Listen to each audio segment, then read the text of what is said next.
So Q-Shan were like a criminal on Gedi Prime that everybody else thinks is operating behind Harkonnen's backs, but in reality, Harkonnens tolerate him. In return for intel, they let him operate. So they basically said if anybody knows of another person messing around, it will be him.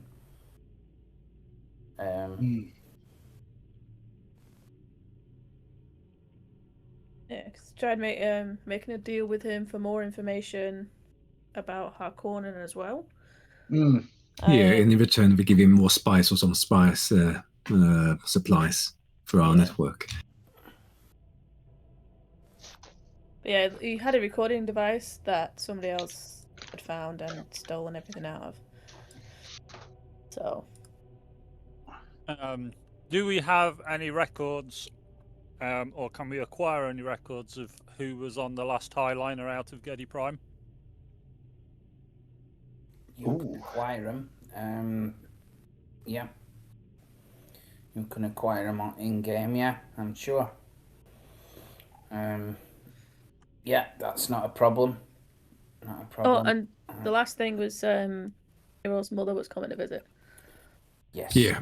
Correct. So the plan for the time being, we're going to try to hand the filmatic film to my mother in game, to the House Nagara leader, which I forgot the name of. Let's see. Countess Nagara. She's on her way. Is she on her way? She's on her way. Yeah. You got word that she's on her way from Arrakis, but you don't know why. They told you that she was. So your two. To recap, your two kind of tutors, specifically for Jiro, there's Niran Rani. He's like the swords master. He's like the Gurney Halleck of the Harkonnens, and he teaches you more military stuff. He was the guy who stepped in and stopped the assassin. And there is more like a diplomatic teacher called Turo Imshel, and she is... like I said, more like your diplomatic kind. There has been another guy that hangs around as well. He's kind of like the attaché for the Harkonnens that comes and talks to you. And he's called Corbus Zahn. And as you can see, he's a mentat. But he turns up now and again, and he's been involved in like investigating the assassin. And along with Niran Rani. I think that's about it. I think you did really well on that recap. Yeah. Then there's a little bit of the creepy ending where the heir of House Harkonnen was in my bedroom. Yes. Yes. Oh yeah, Fade Rather. Yeah. Oof. That is true. He turned up in your bedroom, didn't he? Watching me sleep. Oh no. That's not ideal. But you don't know if this is the only time. No, I don't know who it is him. I don't know. I have no idea who he was. No. Well, very, very weird guy. Yeah. So I think we're just about ready. If you are. I am ready. Yep. Okay. I'm ready. Yeah. Okay. Right. So we're into Act 2 now. So some of the rules that come in, they'll be more like the proper rules in terms of conflicts and stuff like that. But again, I'll cover it when we get to it. So a couple more days pass, and then one morning, the thick polluted air of Gedi Prime, a Harkonnen's planet, churns around you, sticking in your throat, making you cough. Ornithopters land and take off across the landing field of... when I can find it. That's not a good thing, is it? You are headed, or you've headed to, the Harco City spaceport in Harco City, believe it or not. And I'll pop the scene on. I'll just have to find it. Scene. So hopefully you can all see that. No. No. No. Right. Let me sort that then. How's about now? Yeah, there we go.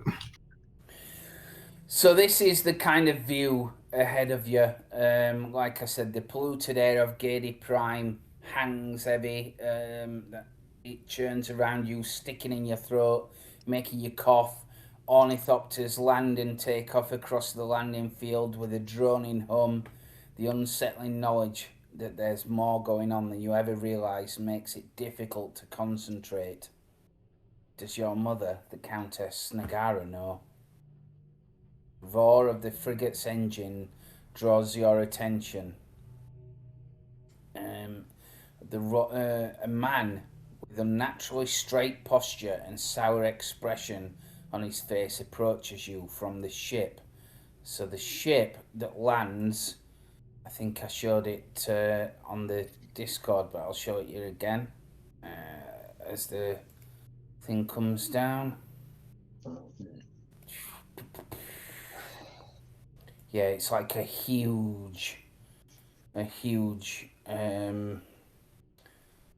round ship. Yes, I have got it here, I think. Oh, okay. Yeah, that lands and large stairs rotate down. And from it, so like I said, a man with unnaturally straight posture and a sour expression on his face approaches you. With the pomp of the self-important, he hands you something. He'll walk to Jiro himself, and the guy looks like this. Okay. Do I recognize this person? Not especially, no. He just looks like a noble guy. Do I recognise this person with my diplomacy and actually doing my homework?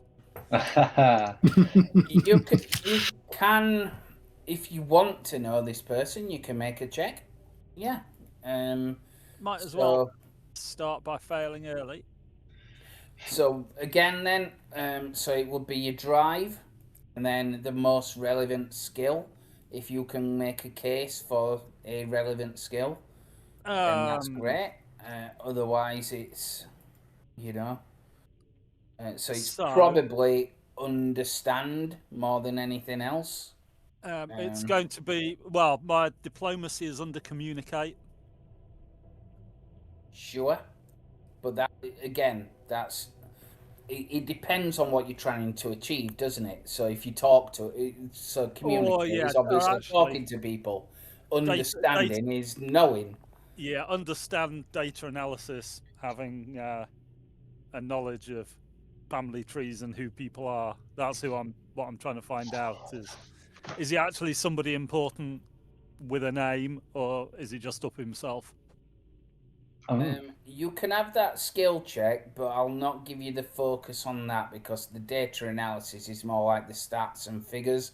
If you're doing like shipping and stuff like that, looking at things like that, that's where it's more relevant. So truth for the drive. Yeah. That makes sense. You want to know who this guy is, truthfully, genuinely. And if I do not know it, it is irrelevant. Yeah. True. That's right.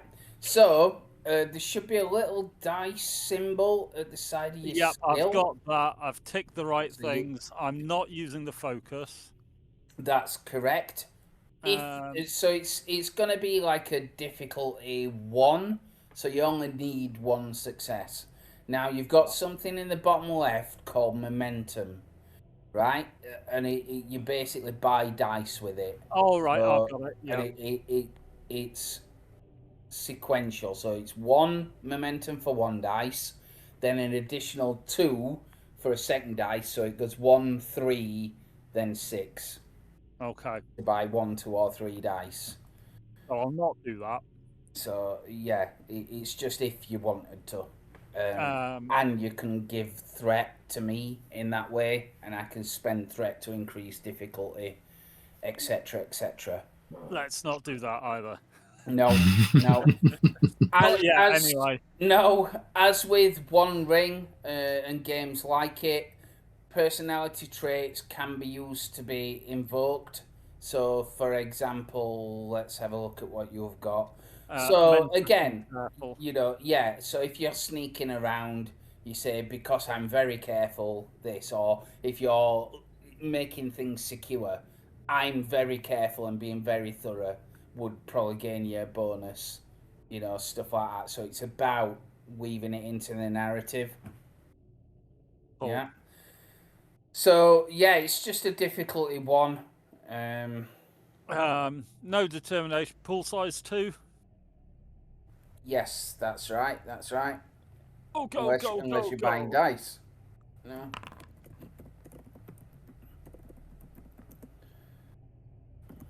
Yeah. I've got his number.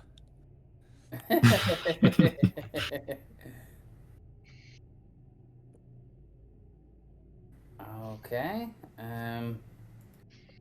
Let's have a look then. 2 successes. Wonderful. So this is a guy. He's part of the family, like a distant relation. But he's like a cousin twice removed kind of thing.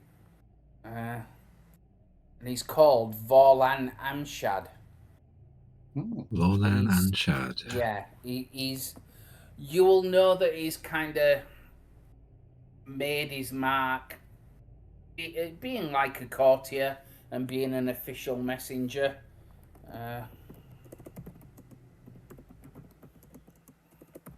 Does he have a title? Not really.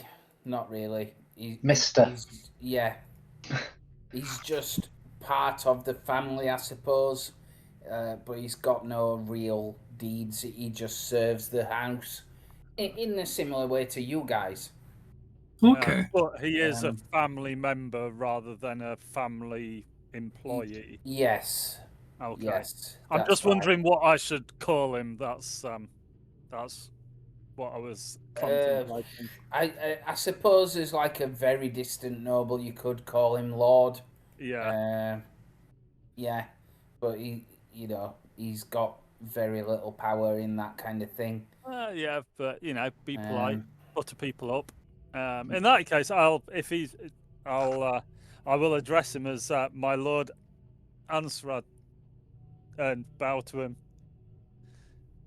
just so he knows that I know who he is. Okay. And he will bow as well. He'll say, Natalia Khan, your service to your lord does you credit.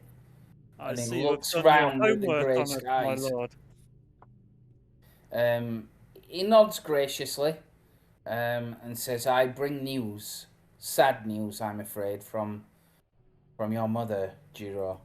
And he hands like the scroll thing out to you. So Okay. I'll share it with you, and then if you choose to share it with the others, you can do. I'll read it out just so that it's easy for people watching. So it says, "My dear child, I apologise for not being with you in person. I had planned to be, but affairs of economy forced me to remain on Arrakis with your sister. It is more of a burden than I care to admit publicly. However, I hope the good news that I'm about to tell you is some consolation. Chom, who are, if you remember, Chom are like the... Combined Honnet, Ober, Advanced and Mercantiles. Yes, very That's good. the one. So they're like the business people of this world, of this empire. They've reached out to renegotiate our trade with us. they are looking to purchase some of our Nagaran goods. And Nagaran goods are, your stock in trade is something called the Nightshade, which is basically night vision goggles or night scopes for weapons. You will find a shipment of these have travelled with this letter. Their safekeeping on the voyage entrusted to one of our top scientists, and now will be entrusted to you to keep safe until the transaction is complete. This is an opportunity for you to try your hand at large-scale negotiations and learn more about our wares. I need you to secure the shipment and negotiate with Sabria Zaya, the Chum delegate, when she arrives at Gedi Prime. This trade agreement is critical to funding our management of Arrakis in the coming year. Make sure you inspect the shipment carefully. Work hard. Be vigilant. Negotiations are not as easy as they seem. And never forget, you are the heir to the noble house Nagara. Ever your loving mother, Sakura, Countess Nagara. P.S. Your sister sends her love. And Vorlan will stand attentive at the base of the thing, waiting for you to finish the letter. Is there anything that you say or do at that point? I just read the letter he gave to me, and then after I'm done reading that, I look up to him and says, "Could you show me the ways inside the ship?" Of course. And he'll turn round and beckon into the ship, and out from the ship, down the ramp, comes like repulsor sleds, effectively, and they're brought with big cases. And out with them comes an oldish woman. She looks like this. Okay. She's got an aide with her, and six personal house guards from House Nagara who walk down, and they all have swords. Okay. Yeah. Okay. There is a contingent of Harkonnen guards behind you who insisted on coming to make sure that you were safe from any other future attacks. And you see them behind you as well. If they try to join me into the ship, I tell them, "No, this is Nagara house business. Nagara eyes only." There is a guard at the front, and he's not got a mask on or anything like that. He looks like that. His name is Captain Taras Nikula, and he will look gruffly at you. He says, "The Baron bade that I accompany you in all things." Not into this. In this ship is House Nagara property. Only House Nagara's eye shall see inside. And I know you have to respect us, and we respect you, so I hope you respect our privacy in our own ship. It is unlikely that he will be under threat on our own property.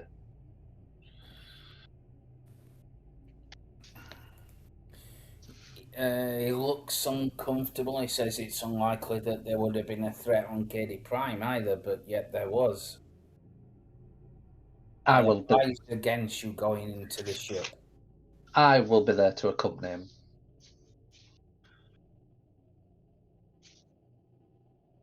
He doesn't acknowledge or decline it. He looks very stoic about it. He just reiterates, "I advise against going in the ship. Jiro Nagara." You say the Baron sent him? Mm. Well, they're under orders. They're under orders from the Baron. Yeah. Yeah. So yeah. Okay. Like when I look at the parchment that I was just given, I do recognize my mother's handwriting Yes. on the paper. Yeah. 100% it's your mother's handwriting. Yeah. And then I just look at him. Look, this is private business, and I'm sure my own hands can take care of me as well. And of course, they are under trying to protect me after all. But I don't sense any danger from my own ship or my own people. So please respect my inquiry and stay outside the ship. As is my lord's will, but the Baron will hear of it. Of course. If you really want to talk to me about it, we can talk about it later. Mm-hmm. Yeah.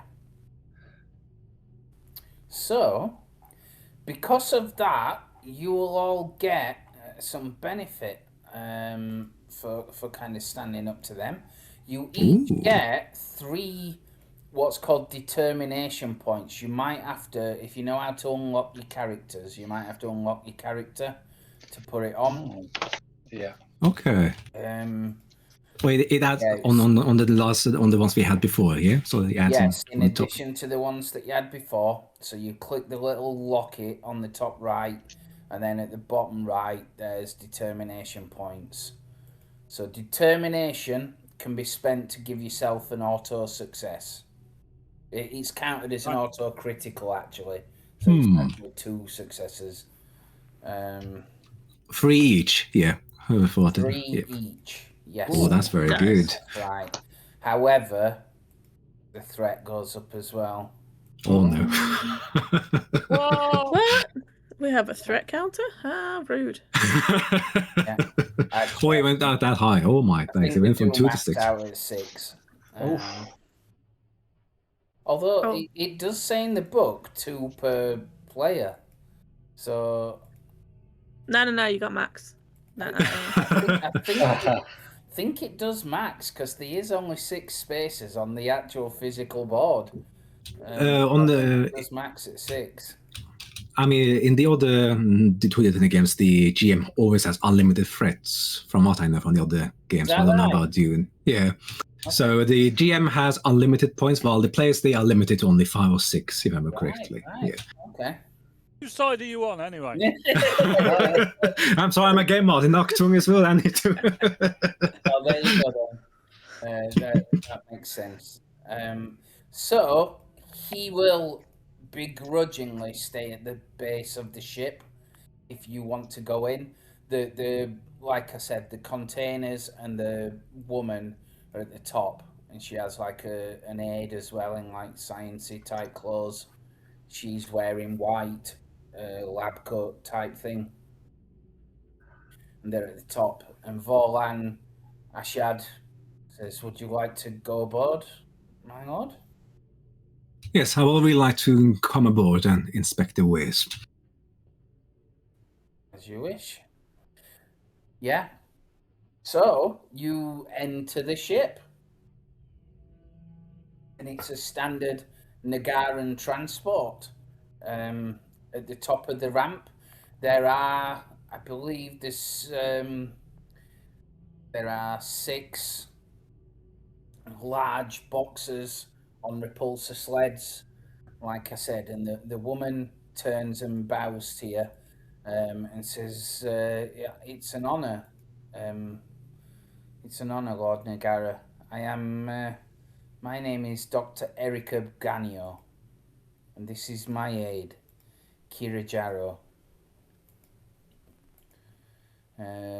We have been sent to work with the supplies. We have been working as well to do things with the spice on Arrakis, and we were hoping that we could utilize Harkonnen advances to make our harvesting more efficient while we were here. So the counter bid that we came with the shipment. I see. but we can stay with it. We have, as you can see, a contingent of guards to make sure that the nightshades are secure. But we should find somewhere to place them because the ship has to return. Well, the ship has to return. It can't remain on Giddy Prime for the time being. That's what I was told. Of course, Lord, if you wish to, speak elsewhere, then perhaps there is something we can do. Yes, if there's any way we can keep Archer and the ship here on Giddy Prime until my tutelage is done and the transaction is done, that would be great. As there's been some few problems on Giddy Prime. Volan Arshad speaks up. He says, I'm afraid, Jiro, that's quite impossible. I am needed elsewhere. And if you keep the ship here, then I must also remain. I am sorry, but I do need the ship. I'm sure we can maybe talk to House Conan to give you a transport ship back. His eyebrows raised. Like, I smile at you. He buys into the stereotype of Harkonnen. Perhaps he's seen another side to the Harkonnens, my lord. But Yeah, you're right. I am not comfortable with asking them for further favours. They already take a pound of flesh and more from us. The exchange, although it was mandated by the Emperor, has been heavy. They earn much from this transaction, as forced as it is. Is that so? That is why these negotiations are important, because we may be struggling in the year. And he, like, obviously he hushes his voice and turns away, then they can't read his lips or whatever. This is why the negotiation is important. Have we really been struggling with our finances? I'm like ushering our closest. Have we been really struggling with our finances after this transaction, really?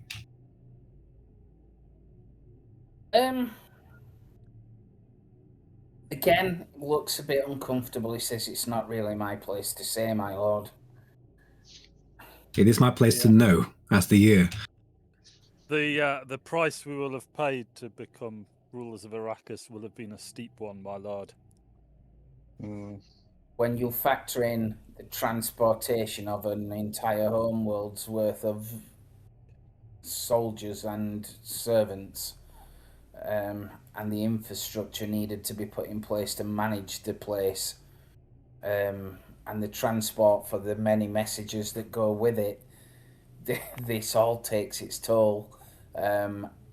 It will be recouped and then some over time, for the mining of spice melange is paramount in the universe, isn't it?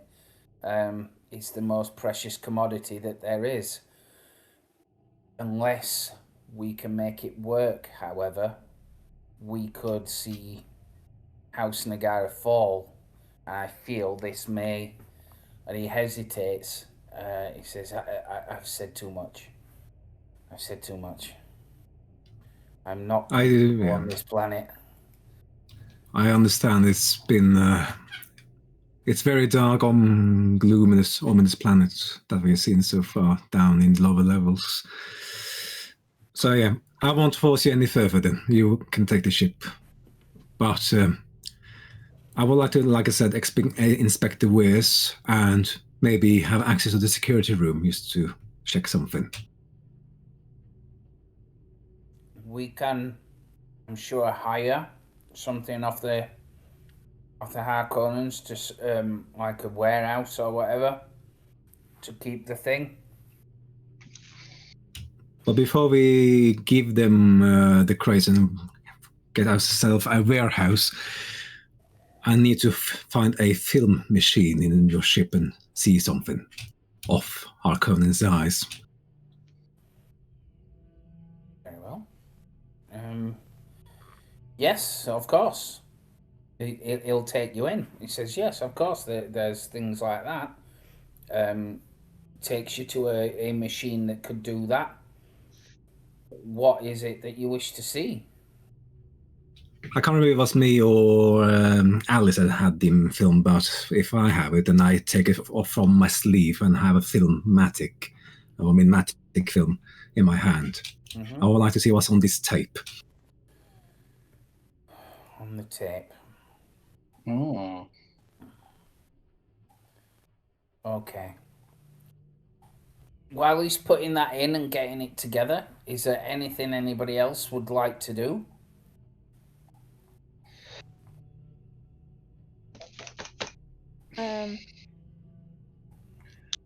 I'm just going to wait at the top of the ramp, almost as a guard, just to delineate our space between Harkonnens. Yeah. You will see Corbus Zan turn up. And he starts having a word in the ear of the Swordmaster, Harkonnen Swordmaster, Taras Nikula. I will walk down I'll walk down to the bottom of the ramp, not to walk to him, but just if he wants a chat, I'm there. Okay. I'm gonna stick with Jiro. Okay. So, okay, so Jiro, you put the film in then. You have a look. It is the security camera footage from Kyushan's room, isn't it?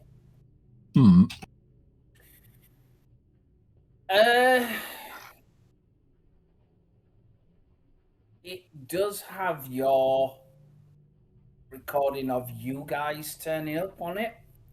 And making because you made a deal to perhaps distribute spice and undercut the Harkonnens and effectively smuggle spice around a bit. It's got that on it.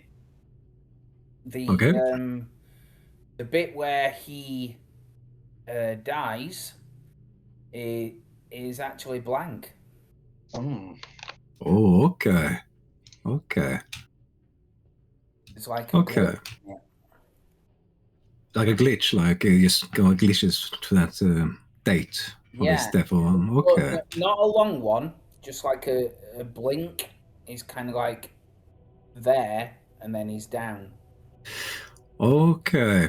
So if you want to investigate that, that's up to you. Absolutely. Yeah, if Alice, could you maybe try to look into this glitch, maybe? See if you can maybe restore the clip.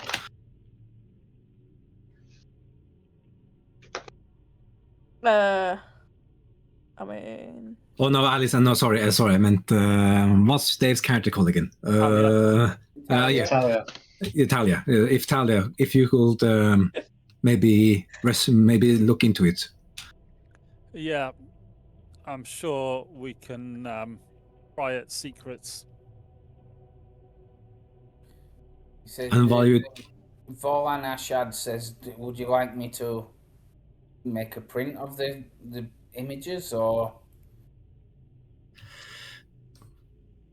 delete at least our account with this information broker, but we want to try to restore the clips that's been deleted or tampered with, from what we can see. You would have to have a machine such as this, I believe. How long will you be staying here? Are you going to leave immediately? Again, he looks uncomfortable. He says, that was my intention, young Jiro. Yes. I don't particularly like Gady Prime. But if you need me to stay, I can perhaps stay for the rest of the day. If you can, that would be great. This may be very critical. Long enough to analyze this tape, anyway. Yeah. I understand. My facilities on this ship are, of course, at your disposal. I will even help if that help matters to you. For I don't particularly wish to leave the ship. Yeah, you don't even need to leave the ship. You can just stay on the ship without touching foot on Gedi Prime. Don't you worry. Yeah. You can leave it to myself and Natalia, and we will get to the bottom of this. Is there anything in particular I'm looking for, or we're looking for? Well, that glitch seems to imply that there is data missing, or it has been tampered with in some way. So I think it's important to discover which of the two that is. Is there missing information, or is that information not as accurate as it may be and has been recorded over the top to make us think that something happened that did not happen? So I see. finding the reason for that glitch. Is it missing information or false information? We can certainly look at that. So outside the ship, yes, Corbus San will be there. I'll put them both on. And Taras Nikula's further back. Yes, Corbus San will kind of approach and say, you have let young Jiro onto the ship, have you not? Indeed. Slightly reckless. In what way? The Highliner travels across the universe, and there could be many things happen in these things. Many things can happen in many places. Indeed, but as you know, we have tripled our security. There is nowhere safer than on Gedi Prime. I think you've taken him away from the bosom of safety. You may believe that, but I believe Jiro is fine outside of your bosom. What makes you think there's such danger lurking in the bowels of that ship?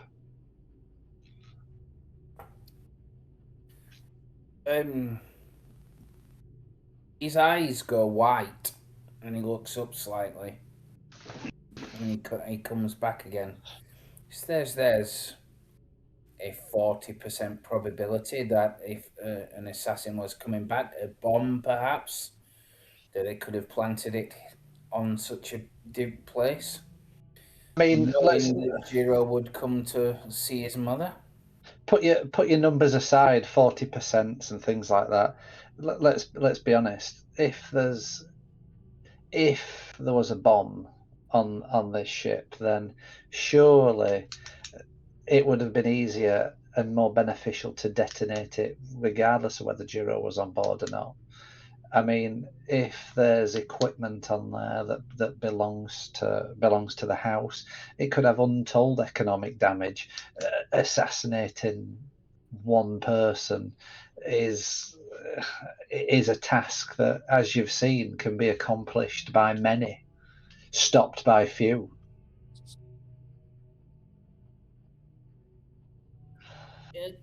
He smiles tightly. He says, "This is true. I don't think that the goods are what they're after. If they were, there are many other beneficial ways of crippling House Nagara. It's young Jiro that they're after, for some reason." I don't think it's just. If I'm honest with you, Menta, I think that there's many things at play here. I feel that we're stuck in that we're in the middle here. We're being played. I feel we've been battered backwards and forwards. That we're used for other people to gain leverage and to gain position. He says, "Of course, I do actually agree with you. I just hope that your play is a beneficial one. It seems okay, in spite of what you've done. So I will not pursue the matter any further. We just need to be careful." Don't worry, this is not my first time round. Of course, we should just be careful. Confidence. Mm. Mm-hmm.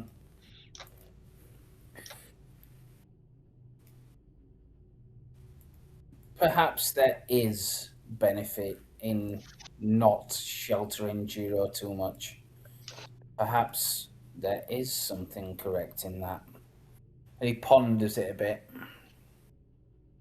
Okay. What will the boy learn if he's never exposed to the real world? Real world. The real world can be a harsh place. A very harsh place, Zafir Kalas. We both know that. Indeed, you more than anybody should know that. You know, exactly. And the boy needs to be exposed to that. Protecting him, wrapping him up, covering his every move, it builds nothing in the boy.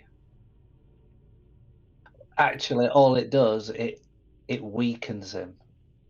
It puts him in a position where he doesn't know strength. He fights from a position of perceived protection, which leads to an air of invulnerability, which ultimately leads him to make bad decisions. So be it, Swordmaster. He says, and he smiles tightly again and turns away and strides off. And as he passes Taras, he says, "Do as they will, but guard them closely." And he kind of like wanders off again. Well done. So, presumably, then, Natalia, you and Vorlan are on the ship deciphering this thing. As obviously, eventually, you'll come back to the entry of the ship or do whatever, unless there's anything glaring that you want to do on it. But in addition to that, there's one more thing I want to maybe ask Volinov something, because in my character sheets I have a asset called the secret files that imply House Harkonnen has a secret store spied on Arrakis. you do. Yes, so I don't know how in roleplay I got my hands on it, but I will tell Wallen that when you go back to my mother, give her these files. It might be proved to be good information.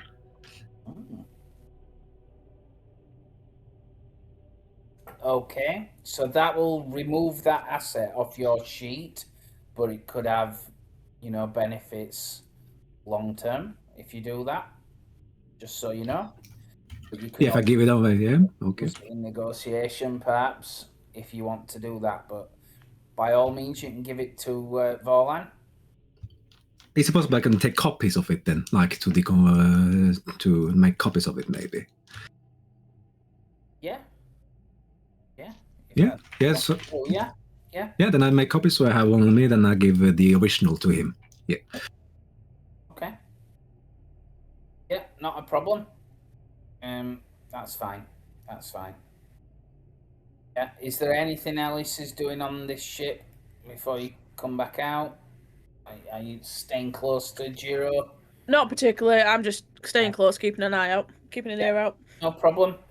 So eventually, you again meet back on the stairs or just inside the ship. The Harkonnens are at the base waiting, and Dr. Ganio is there with the repulsor sled of thing with the Nagaran soldiers. And she says, Lord Jiro, we should find somewhere for this supply. I know you've been busy. I know I'm not meaning to rush you in any way. No, But no worries. You are completely right. We shall find a secure warehouse to store our crates. The corpus has left now. Yeah, he's no longer here. Okay. That's right. Then, Yes. then I look to Taras Nicola. So Master Nicola, do you have any warehouse we could be using for our storage for our wares? We do. We have warehouses at Barony. I'm sure Turo himself can arrange it for you to have one of the warehouses. There will be a small fee, but I'm sure as protectorates of yourself, it'll be a reasonable request. Yes, thank you. And then we will as well request additional security around the warehouse, if you could. He smiles in relief and says, yes, we can. We will arrange that. Come, we'll take you there and we'll contact Turo himself on the way. Could I do an insight when he smiled on that before, if it is for ill purposes or is it for... Yes, so, momentum, spending momentum, you can spend it to ask a question as well, remember? Okay, how much was that for a question? Was it 2 or 1 momentum? Was it? Spend 1 to get 1 question. Okay. Yeah, thing, don't you? Yeah, 1 point per question. Each point of momentum allows you to ask 1 question about the current situation. Okay, so I'm just going to ask this, that if it's all right for the rest of the party, if I can use 1 momentum. Spend for you? Yeah, so my question is, when he smiled and looked pleased, does it feel ominous or do they feel just honored by it? Like, do they have any ill intentions behind it? I would say strictly yes, it does look ominous. Yeah, I would say it is that, but it's not being obvious about it. It's more like it's hidden behind a smile of, finally, you're listening to us. Okay, it's more than like that. Yeah, okay. He's hiding it like that, but it does come across more like, brilliant, we can use that. Okay. All right. Yeah. So, they will indeed they will make arrangements. The shipment comes down. It will cost a total of 1 determination from one of you to get the Harkonnen warehouse. That is the fee. Okay. So, I would, like, as we were walking, I think I want to, like, just try and make a little side point and discuss, like, should we have, like, a decoy warehouse? Check over the goods, move them into maybe Harkonnen stores, and have a dual location. This is very prominent and pricey and sought after equipment. We could probably talk to Turo about it, yes. She is the spy master or diplomat in their house. We can probably talk about it. Or do you want it off Harkonnen's ears? Is that what you're saying, Alice? Yeah. I mean, if we believe we can trust Turo, then yes. But yeah, I think trusting the Harkonnens to know where all of this equipment is, and guarding it and leaving it up to them solely. They will be going along with our personal guards with the shipment. If there were guards with our shipment, I can't remember. Was there a guard with our shipment that's going to be in the warehouse, or is it just house? Yes, there are six house guards. Yeah. Okay. And they're for the shipment, not for the woman. Yeah, that's Okay. right. They're to stand with the equipment. Because exactly like what you said, they are they have valuable pieces of equipment. I'll even put them on, look, so you can see them. But yeah, they will stand with the repulsor sleds of equipment. Oh, there we go. Yeah. And at the bottom, you'll see, a group of Harkonnens. One sec. Bit like that. Yeah. Okay. So that's sort of what you'll. Have I wandered off into the ship at this point, by the way? Yes, Okay. you're with Vorlan on the ship. It's all right. I'll not impart my 2 pence worth in that case. Yeah. So, although when you talk about trusting Harkonnens, you probably do hear me go, "Ha!" It's like an echo from the ship. Yeah, it's just happened so often. It's like an automatic response in our brain. It is. But Turo himself's been quite nice to you, and Niran Rani's been quite nice to you. Yeah. Look, Jira has not seen the Dune movies. He doesn't know about that. He hasn't seen the movies. True. So yeah. How big is the shipment? Significant. So each box is probably 6 foot long. So like the size of a man. And probably 3 foot deep, something like that. And each one of them is packed with equipment. But exactly like what you said, your nightshades are best quality of anywhere else. There's not really people that have them unless you supply them. So they're well sought after.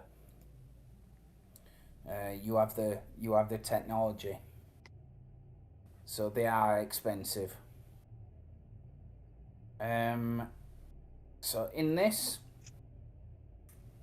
they will get giant ornithopter transporters to come, and they'll take you over. If you look at the Gady Prime map, which should be available to you on your drop downy thing, you'll be able to see where you are.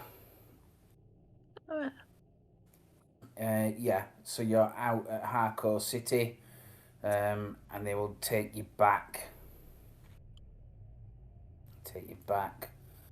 on the course to Barony, where the archaeology is. But on the ground, they will take you to a series of suspensor tubes that buzz with activity. And they'll load them onto a train nearby on the outskirts of the city. And it's a bullet train sent through the tube. You shoot across Barony, seeing few people roaming the streets through the dense haze that covers everything. The tube delivers you to the centre of the city, where you enter a massive high-rise guarded by men and women in Harkonnen uniforms. Clanks, thuds, and the sounds of motors moving huge amounts of goods around the many warehouses stacked on top of each other. The sharp odours of strange chemicals and melted solder makes you wrinkle your nose as you pass the occasional laboratory. So they will effectively lead you to a lab, a room even. Let me just have a look at this if this is relevant. Yeah, so it's not relevant. So they lead you to a warehouse thing that you can store the stuff with. Taras Nikula will say that he'll arrange for security cameras, spy eyes to basically be put in. He asks if you want Harkonnen guards there. Almost sheepishly, like he knows that you've got your own guards.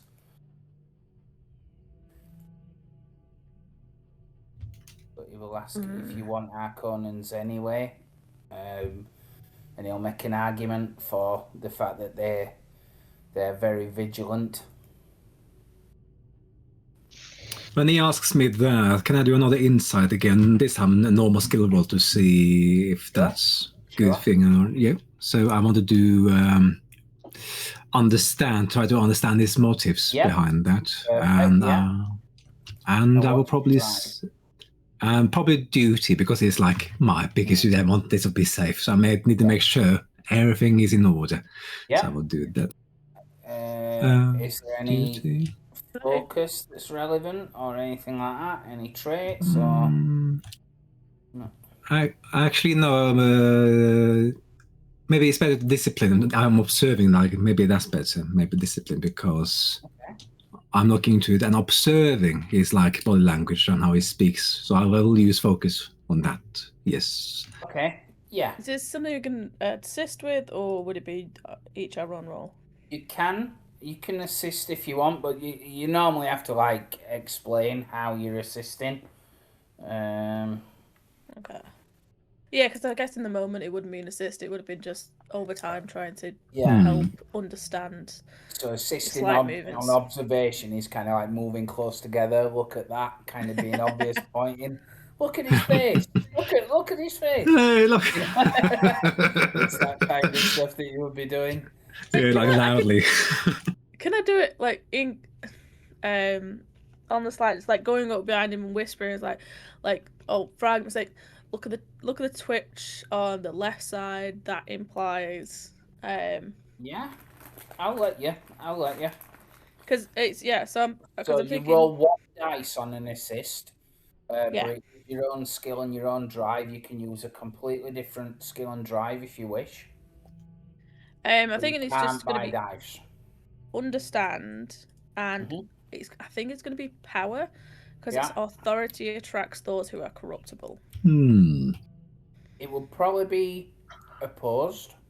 So it's I'll move it down to 1. Whatever his successes are is the difficulty. Yeah. And I don't have a focus. So understand and power. I will roll mine. I will as well like to use raw momentum, so I roll 3 dice instead. So there's a good chance I may generate some momentum back since I have focus on. So it might be a good chance. I would say this is a discipline check. I'm gonna buy 2 dice. Oh, yeah, he's earning something. Yeah, you can do that, can't you? Damn it. Yeah, he can use it with the threats. You see, it's a double-edged sword. Yeah! Unfortunately. What's his intent behind that request? Or so his intent is absolutely control. He wants to control this. He doesn't like the fact that you're autonomous, that you have your own guards. He really wants you to be relying on the Harkonnens.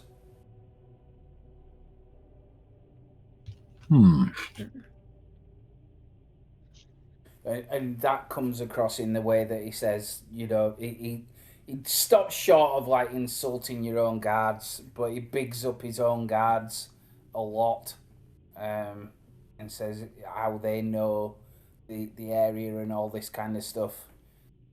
They know where to look.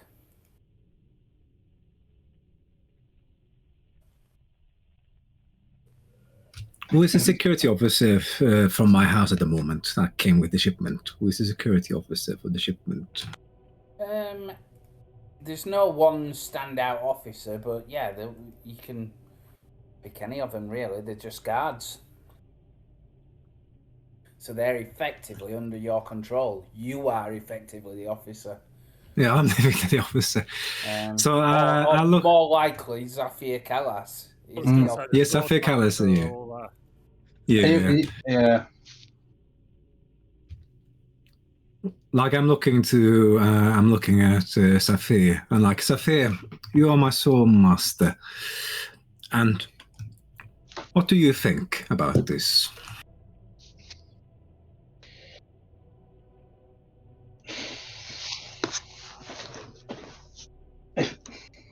honestly, I don't like that the Harkonnens are in control of this.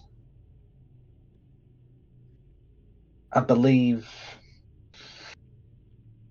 it puts us in a bit of a position of weakness where we rely heavily on them. We have very little control over this situation. We're using their facilities for storage. They're going to provide their guards. We have a meager force of 6 soldiers, which realistically, Giro, are going to buy us 15, 30 seconds in this place. But ultimately, as hands are tied, whatever deceptions you try and make, whether you try and move the shipments, whether you try and split it up, whether you try and hide it, at the end of the day, we're in their backyard. Yeah. There's nothing we can hide from them in their own house. The best we can hope for is that the negotiator is sent quickly and swiftly, and we can resolve this matter and deal with this issue in a positive way sooner rather than later. If we're going to use one, I would suggest, I mean, it's difficult. If we use one warehouse, we're going to have to put them on a 3-man rotation, 12 around the clock, really, from there, because then at least we've got our own people having eyes on our own equipment. But it's difficult. There is no simple answer here, Juro. We're really at their beck and call. We are, yeah. What would you prefer to do? I'm just thinking a little bit to myself, then I look to Tara's Nicola. Sure, we could use this as an extra security and aid from your forces, but they will be under my guard's authority. As this is our shipment, and they are not to ever enter the warehouse itself. Only my guards is to enter the warehouse itself. You can guard the perimeter outside the warehouse. He smiles broadly and says that's a wise move, Lord Nagara. I agree to your terms. They will not set foot inside the warehouse unless instructed to do so. They will obey the commands, particularly of yourself, as well as myself. They need some autonomy to act independently, but they will never set foot inside unless instructed to do so. If you trust their judgment, they know what to look for. They know the sign of dissidence. They've spent many years suppressing such people. And we will keep your area and your warehouse safe. Very good. Very good. I'd like a report on the status of the guards and the shipment every day. In fact, at every shift change.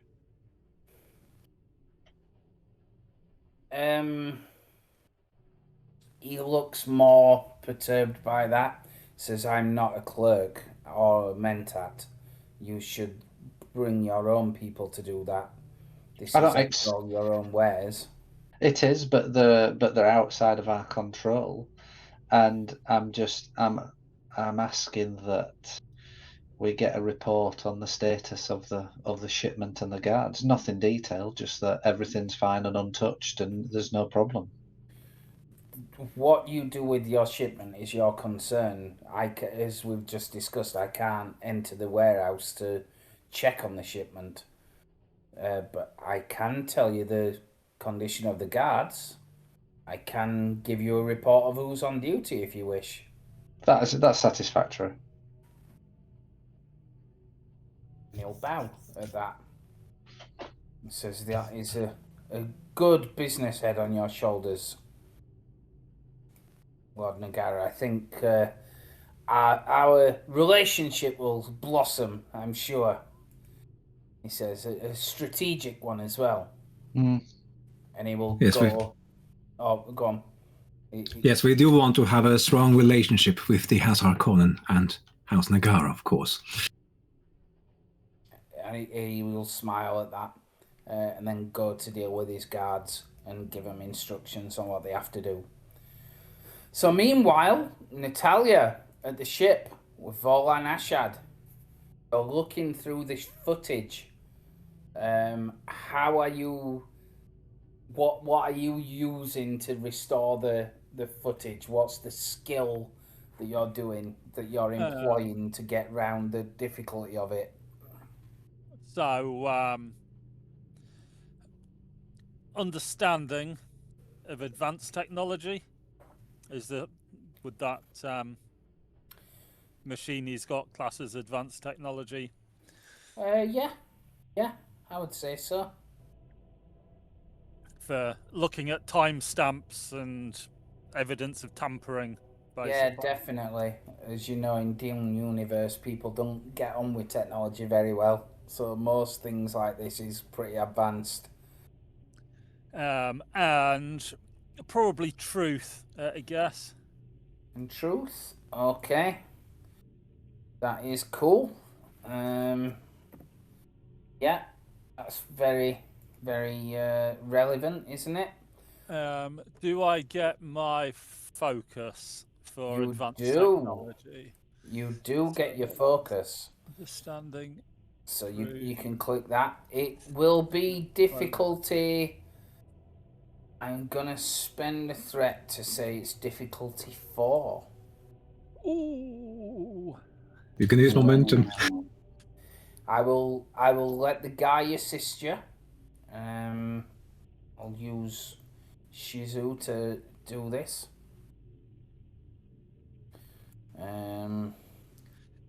What do you reckon?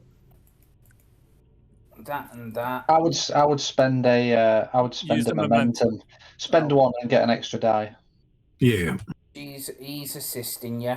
Unfortunately, he didn't succeed on it. So is that a pool size of 3? Does that make it? If you bought a dice, yeah. Yeah.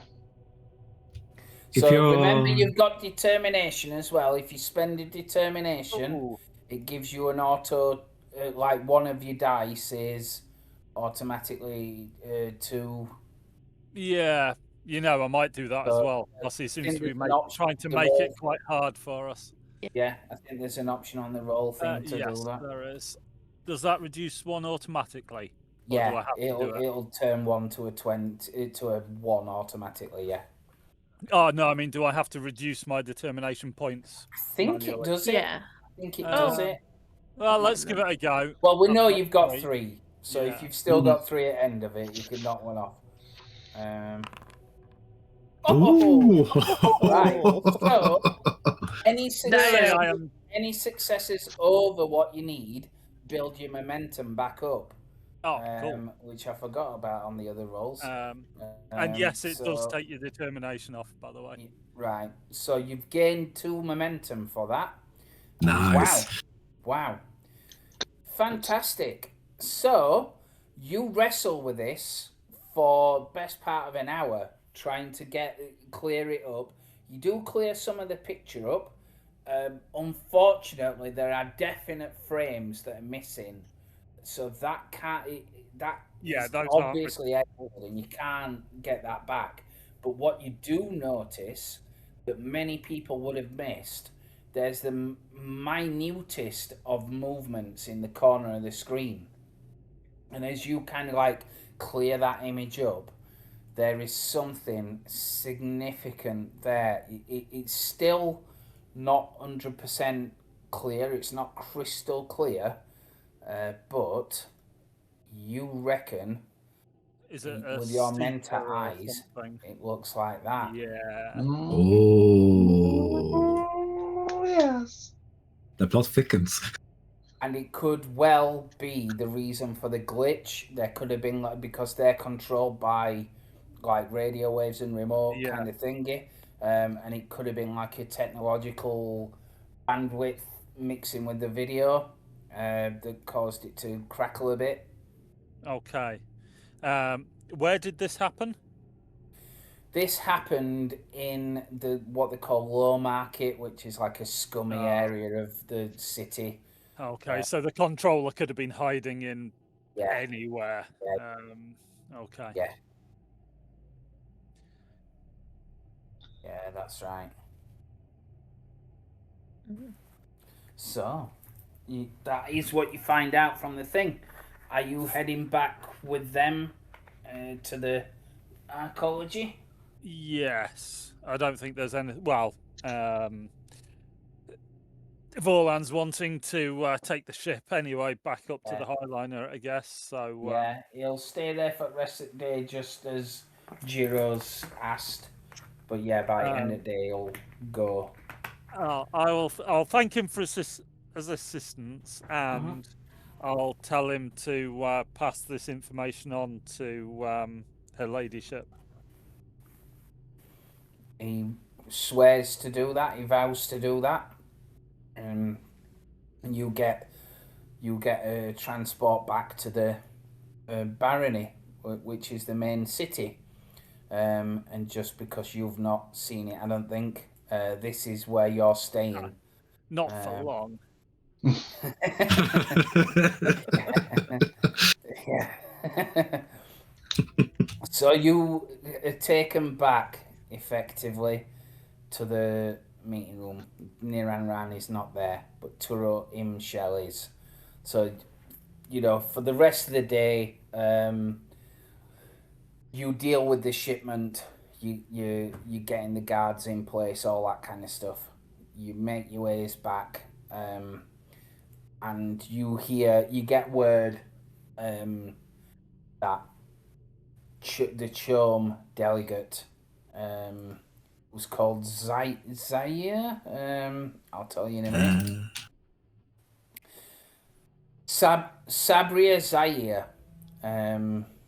She's on her way. So Turo Imshel will bring you to the meeting room, and she'll allow you to use this as a negotiating space. Cool. I will have a quiet word with Zafir about the potential danger of seekers.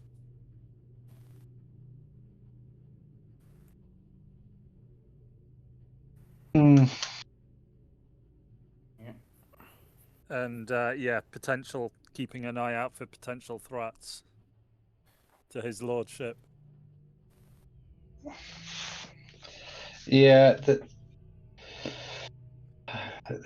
Again, all we can do is watch. Talia. And rely on our Harkonnen. That's the problem.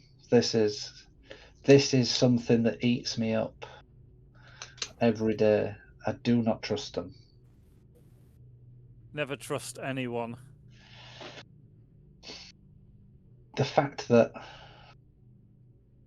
you found a seeker, the fact that we've already had one incident of poisoning, I believe that this is coming to I feel that this is coming to a head. I feel that we're getting close to some sort of end point. What that is, I don't know, but I feel we're moving towards a final. I believe.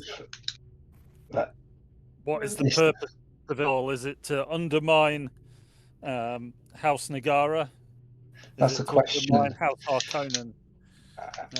That's a question, and the Harkonnens must smart something mighty from being removed from Arrakis.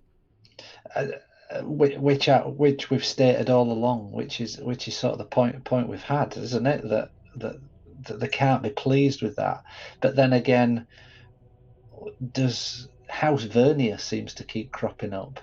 Is that a plant? Is somebody trying to put us in between and create a rift, cause these issues, drive a wedge between us and the Harkonnens? The machinations of Ix, deep indeed. Yeah, the Hunter Seeker troubles me. Indeed. It seems lax of the Harkonnens to allow such a thing to happen, but I wonder if it is wise to confront our. I see no harm in doing so. With that, there's only answers to be gained or questions to be asked. But I don't see that. If only to force them to at least appear to do something, even if. I don't feel that keeping it a secret plays well into our hand. It gives us no benefit. Quite. There's nothing to be gained from it, and I think with something like that, I think we should confront them on it. If only to see their reaction. Agreed. Mm. I think we maybe speak to Turo Imshel about it. Yes. Yeah. So she will be in the meeting room, waiting on the Chum delegation. She seems quite pleased with you. She'll obviously acknowledge the fact that you've used Harkonnen warehouses. She'll reiterate that they'll be safe as anything. And she is pleased as well that you're negotiating, but she says, "I'm sorry that you couldn't see your mother, Jiro. I was told that she was on her way here." Yeah, I was caught by surprise as well, but the matter of the house is more important. As is always the way, it tends to be like that. But this, you should focus for this because this will be important for your house. Chum is known for ruthless negotiation. They're very good at it. So you need to be on point effectively to get a good deal on this negotiation. You and your entourage can perhaps help with it. Offer some advice or throw things into the mix, give offers, all this kind of stuff. But ultimately, you need to come out of this with a good deal. I hope what I've taught you about trading in Arrakis stands well as well, but I cannot interfere, but I will be here to advise if you wish it. Yes, of course. I appreciate your staying to observe, but I see this as a very good test for me before coming to Arrakis, as you say. A very good test of negotiations. Indeed. So, she will, unless anybody's doing anything, the Chum delegate will arrive in due course.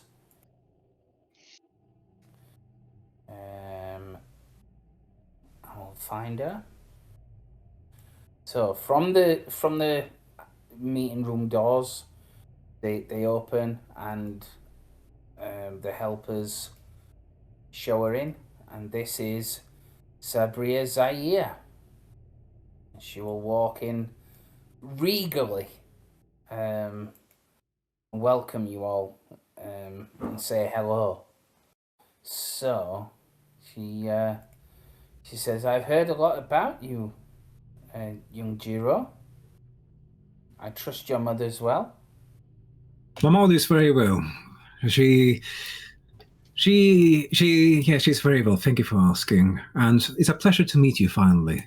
First time seeing a representative from the show. Indeed. You have much wares that we are interested in, if the price is right. And given your rising star as a house, what better time to negotiate and create a lasting relationship than now? Yes, of course. You won't regret this meeting, and I'm very sure you will be amazed by our project. It will really help your business in the long run. Indeed. So Turo will kind of like click her fingers, and orderlies come in with drinks and things like that, and they set them down and say, "Shall we begin?"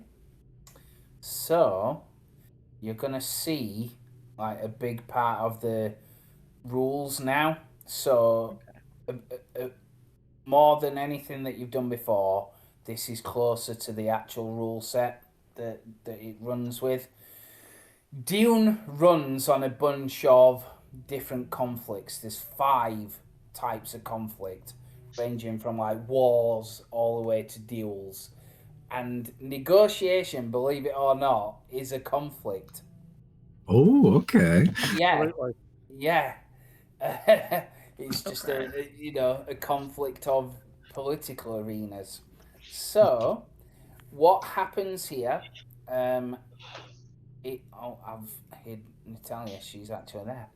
So, what happens is conflicts, regardless of what it is, are all about using and moving assets.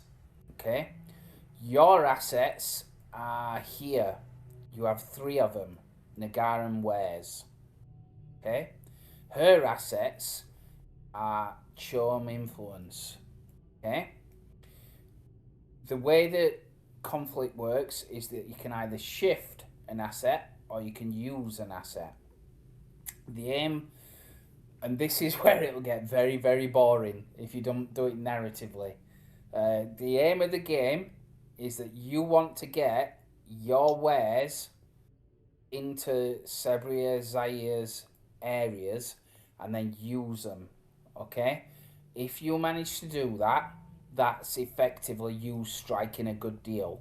And as you can see, the 3 areas relate to what the skill it is that you're going to be using. Okay? Mm-hmm. So on your turn, you will be able to either move an asset or use an asset. Okay, so step 1 would be obviously move one step, and then somebody else could then use that asset. Yeah, but it can also work the other way. She can move them and move it back. Yeah. Okay. If she gets these to you and uses them, if it's used on you and you lose the test, you're effectively out of the negotiation. She's outmaneuvered you and forced you effectively to pay more than you wanted to or take a lot less than what you wanted to for the wares. Okay? Oh, okay. That's effectively how it is.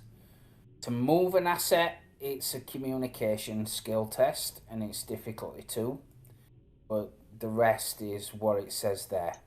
Okay? Okay. So the only other thing to say is how you move them. So when you move, it's done backwards and forwards, right? So you move one, I move one. You move one, I move one. But you can move it in 2 ways. You can do it boldly or you can do it subtly. If you move an asset boldly, then it would normally come to me, but you can make I think it's a discipline check.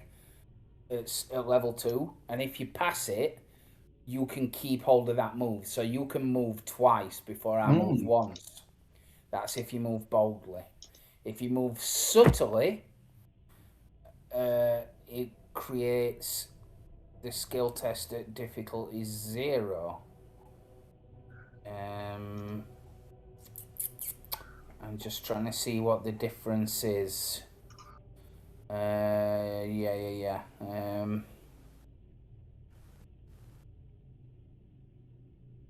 Yeah, so if you move boldly, you not only move one of yours, you can move one of mine as well. That's the difference. Okay. That's the difference. But if you move subtly, it basically means that you can. The skill test to keep hold of the initiative is 0, and that means that you can build momentum, because you would still do the skill test. but you can only ever keep the initiative once. So maximum you can have is like 2 turns, and then it has to be mine.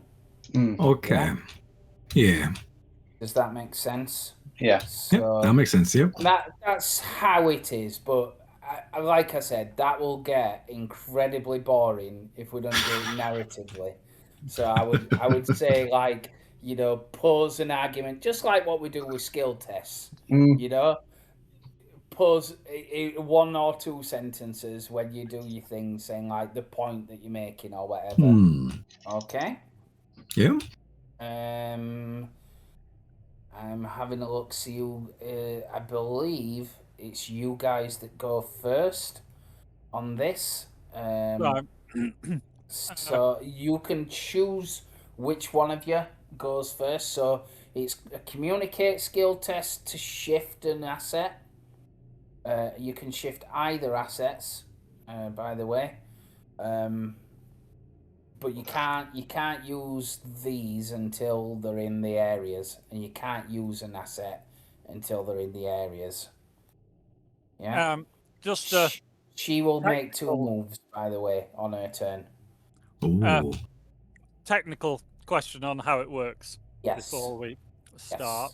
Yes. Am I so if you go boldly, we can move one of ours and one of hers. Correct.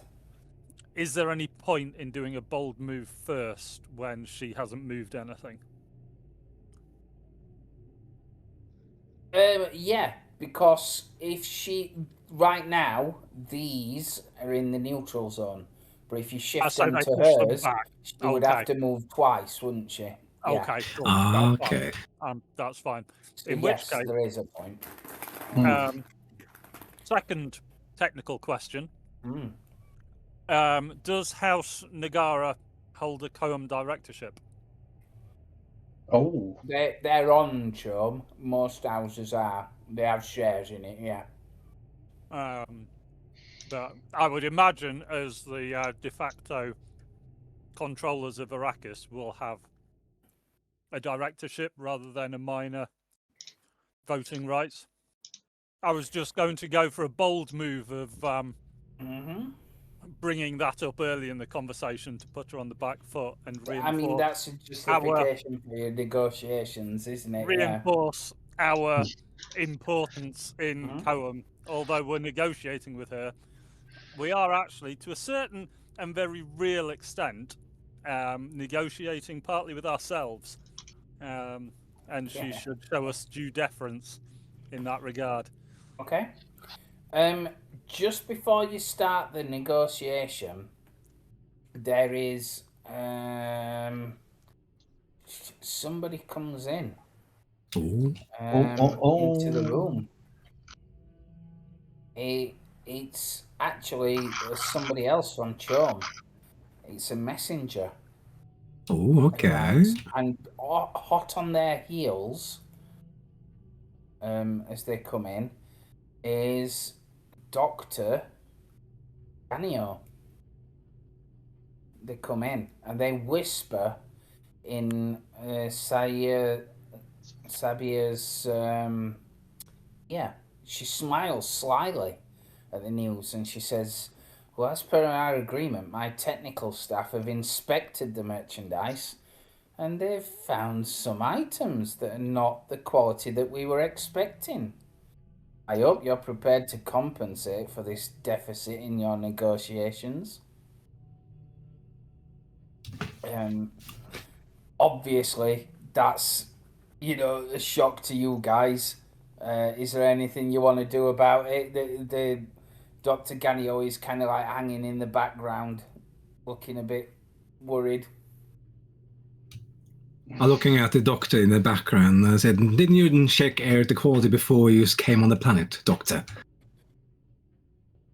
She says, "Well, we've only just found the problems as the began their search, but I do believe that the items can be repaired with a little time. I am sorry, Lord. Unfortunately, the damage is already done, but I assure you we can fix it." I look Seems rather towards convenient. yeah. So And I look to Sabria and says, the doctor said it can be repaired. But we will handle it, don't you worry about it. We will make sure it's up to quality standard. indeed, Before but it's handed over. you can't expect me to pay full price for it, she says. So that one that's upside down, it's one difficulty harder when negotiating. For that represents damaged goods. When we are negotiating in this conflict, are we allowed to use focuses if it fits in? Absolutely. Okay. Focuses, traits, things like that. If you spend 2 momentum, remember you can, as long as obviously you explain it, you can create an asset or a trait per scene. So it's all the descriptive things,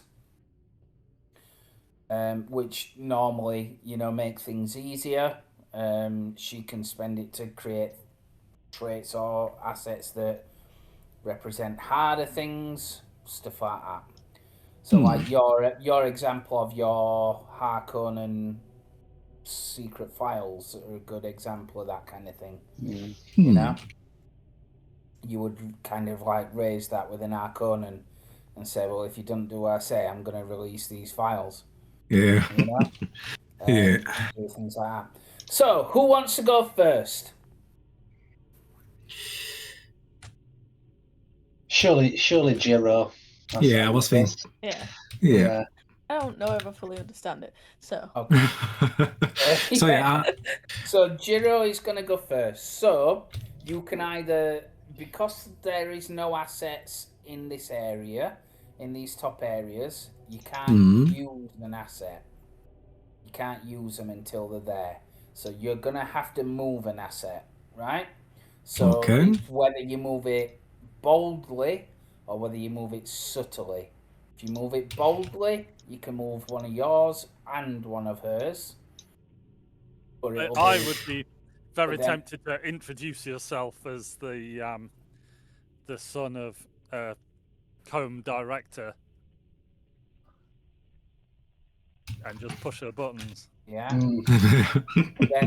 But then if you want to keep the turn, it's going to be a difficulty 2 check if that's how you move it. Or you can move it subtly, which is more nuanced and like not as blatant as how you're manipulating her. And that allows you to keep the initiative easy, but you can only move one asset. Okay. I think I will do boldly. And I'm going to try to move our faulty stock. Oh, okay. Like essentially what I'm role-playing is they are damaged now, but I think in the long run they will provide as well better security for your own force in your warehouses at night for better of your merchandise protection. Wonderful. That's fine. So it would normally be difficulty 2 because they're damaged wares. It's difficulty 3 communicate. And what area would you move it to? Communicate. Okay. So you're looking to shift it there, and that's what it's going to be. Yeah. And before I do any rolls, did I pay for the warehouse before we did the detonation point? I'm just double checking. Did I pay for it? I don't. Well, one person in your group, any one of you, has to spend 1 determination. So it doesn't have to be Jiro. I think you said you were going. Yeah, I think so. Yeah. Oh no, we need to see because I was trying to like. Yeah. Yeah, that's true. So I paid it because it makes sense for Jiro to do it. Here's the house, so I have 3 points left. Let's see. Yeah, you're the rich one. Okay, that's it. There we go. All right. Okay. Just had to double check that before I did my roll. Okay. Yeah. So I roll communicate because it's on the communicate. Is it here or that's right, can I roll? That's right. Yeah. What's your drive? My drive is, let's see, I try to justify for the fault and how it could fit in the long run. So use justice sort of thing, like justify it. If you. Yeah. And I can I use my focus persuasion for this? Like I'm persuaded to overlook the fault. All right. Yeah.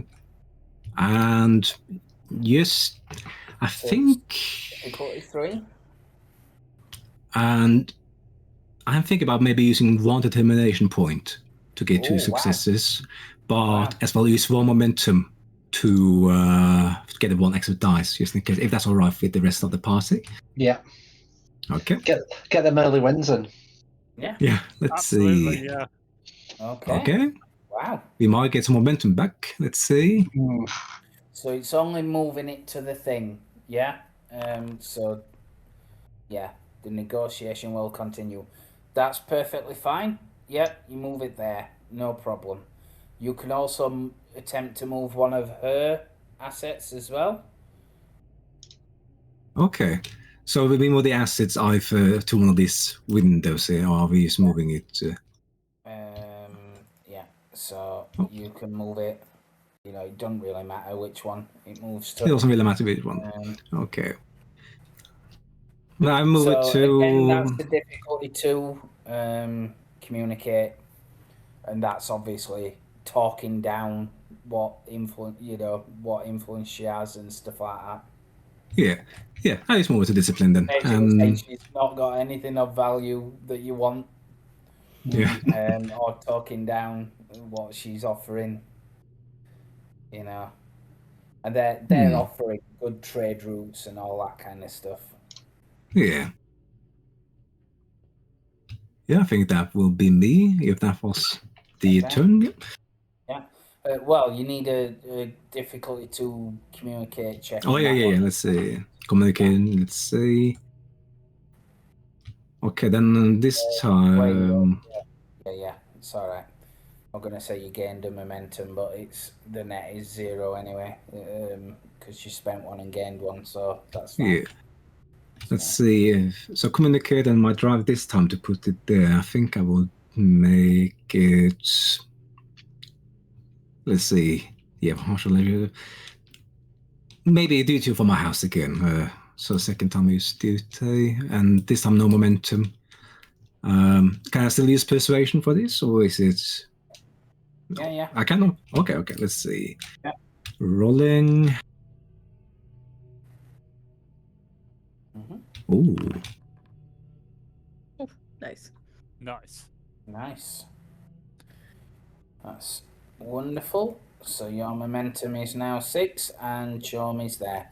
So, are you trying to keep the initiative, or are you passing it over to Saya?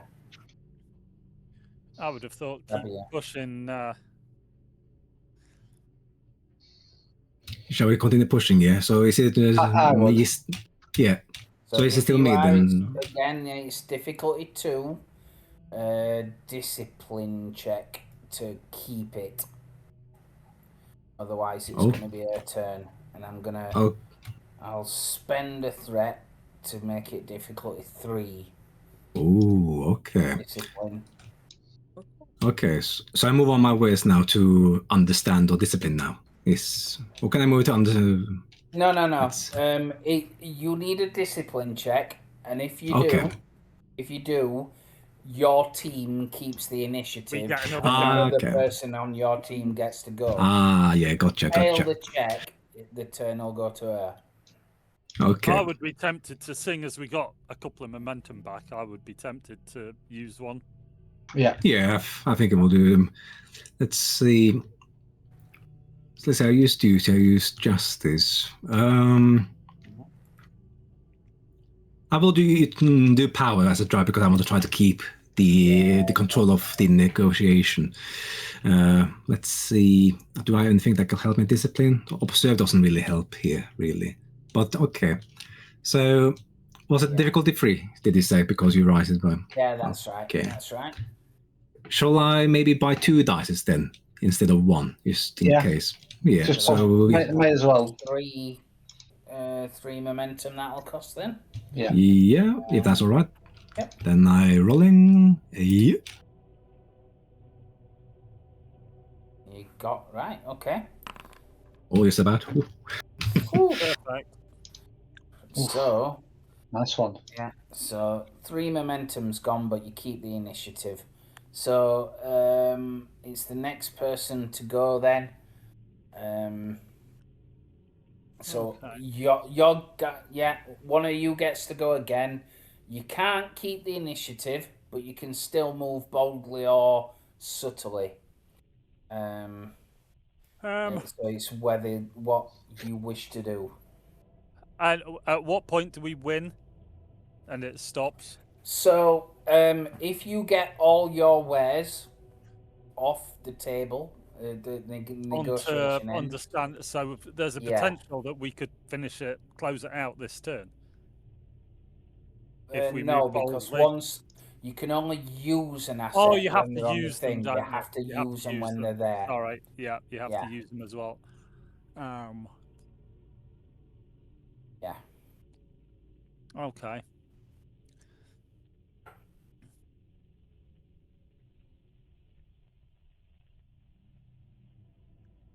Can I use? Did you say I can use the focus attributes? If you can justify them, yeah, you can. Well, You can invoke them. You know, like can because I? I'm cunning. You know, I'll say in a cunning way, kind of thing. I was actually thinking, can I use data analysis against her to maybe calculate what they're planning on using our goods for in their underhand enterprises, and why they're particularly suitable for the task. You can absolutely use that when the asset is there, because it's an understand skill. Otherwise, it's communicate to shift an asset. Right, okay. Yeah. Fine. So I'd have to use diplomacy, because she's well, she's clearly learning, because she's been sent to this pisshole in the snow. Right. So and obviously we're new as well, so maybe we can all help each other out here, and everybody can go home looking like they've won. Yeah. And what's the drive that you're using with that? So that would be, well, to move it, it has to be a communicate, It does. and my focus is diplomacy. Yeah. And what's the drive that's coupled with that? Oh, the then? drive. Yeah. Probably faith. Drive must be tempered with understanding, because I'm actually, from Mentat, I'm attempting to be have a bit of empathy with her position. I like that. Okay, yeah. So the ultimate aim is what? Are you moving? Are you moving I'm going boldly? to Are you moving move. subtly? I'm going to move boldly. Yeah. And what you're gonna? I'm going to go use, or you can move. I'm going to move. Let's try. I'm thinking, let's just try and get all our stuff on her side of the table. Shift it there, then you can use your diplomacy. And then we can use it. Okay. So if you try and move that there, then so it's communicate difficulty 2, using your focus. Wonderful. Okay. I'll spend 1 momentum just in case. Maybe can get momentum back as well if you get crit. What did I say? Faith and using a focus. Yeah, you know what? I might use the determination. Ooh. Do it. Right. Get the momentum up, and then I can use some momentum maybe for the next one. Nice. Good idea. Nice. Yes. Okay. Yep. So that's moved there, no problem, and you can shift one of her things as well. I think you can use an asset there, and it would remove it. Would it? Because that would surely stop her succeeding. Yeah. If she doesn't have 3 assets. It just means she can't knock 3 of you out. Right, okay, yeah. But let's shove one of them back. Just make life more difficult for her. Yep. So is that same again? Yeah. communicate. Yeah, that's right. Yeah. And you got a momentum on that, by the way, as well. I'll leave that and just go with.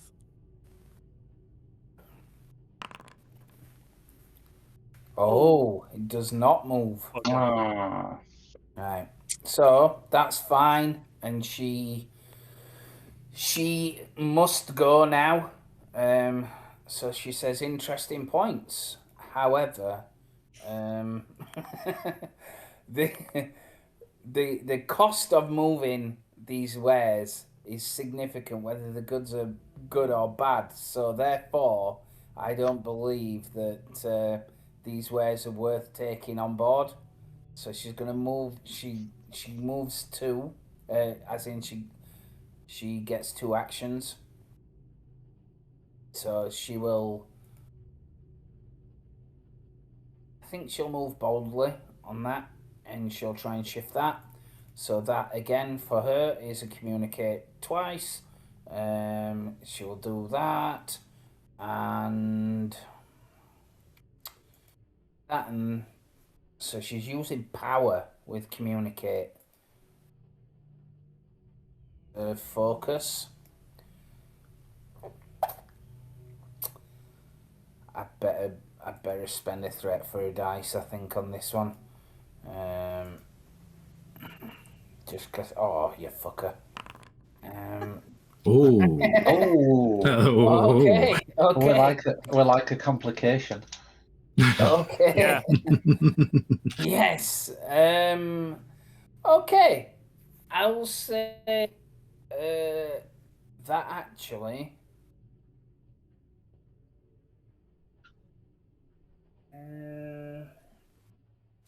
It would basically negate the bad trait on it.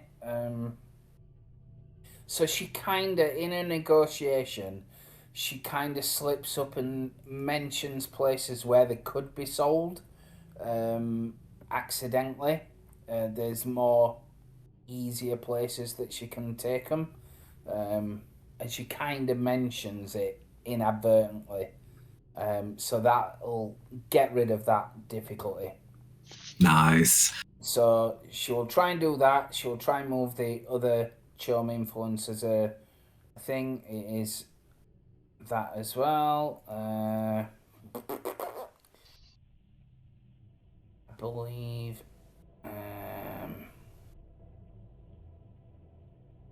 She will use faith on this one. And she says, I'm sure, our contacts will serve you well.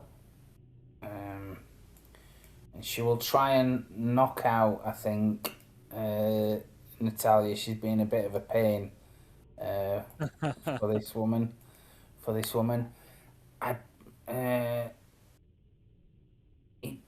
It just says she goes twice. She may take two actions. So I don't know if that means you can move boldly twice or not. But I think it does. So she will do that, and then she will try and shift the wares. So can we try and make things more difficult for her by using momentum like you can with threat? That's a good question. The answer is I don't know, but let me have a look. There is something called a deck page, which if I have a look at that very briefly, it tells you what you can do. I think if you spend 2 momentum, you can create a trait that makes it harder for her. I think that's what you do. That's how you will get around it.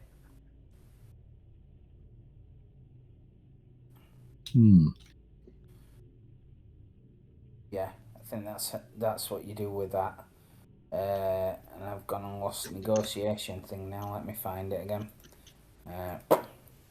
So yeah, I think if you spend 2 momentum, you create a trait, and you say what that is, that obviously would make it harder for her. So, like she said, she pointed out that she can't shift these things very easily, and it costs just as much to move them. Good material as bad, but inadvertently told you where she could get rid of bad material. And then she said she bigs up her own influence as well. And then she moves on and says, and in addition to this, in terms of this piece of equipment here that's headed for this certain house, she says that it is good, but their treaties are not so good right now with them. So the times that it takes to take it over there is not going to be worth the effort, because the relationship with Chom is not so good. So she's going to use justice for that, and try and do that. But she's only rolling 2 dice. Shite. But you counter her argument quite well. It's very interesting that she's saying so openly that she's willing to palm substandard goods off on valued customers. Let me just make a note of that. Yeah. But what she does say is that she highlights the influence that she could have with Natalia, and highlights what good Chom influence can do for a Mentat. Give her stats on the shipments of other houses and stuff like that she mentions. So she's going to use this, and it's going to be an opposed check. So your successes and hers stack, and it's whoever gets the most gets. You know, if you win, you stay in. If she wins, she takes you out. Oh. So it's gonna be, I think, probably use. Let me have a look. It's communicate for both parties as a contested test. Okay. And what drive do I use?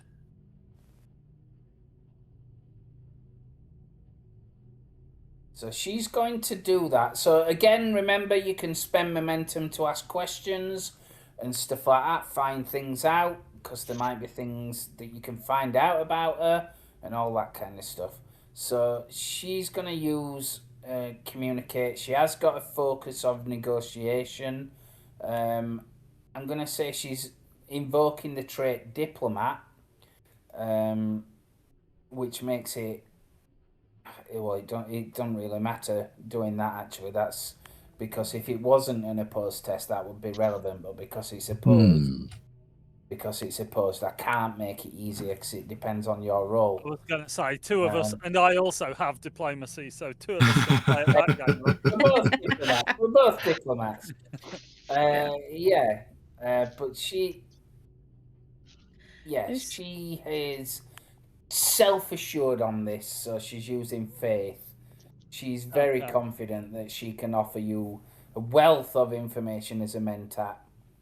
Do I need to use faith as well, or can I use whichever? You can use whichever drive to combat it that you want to. If I don't know it already, it's irrelevant. So yeah.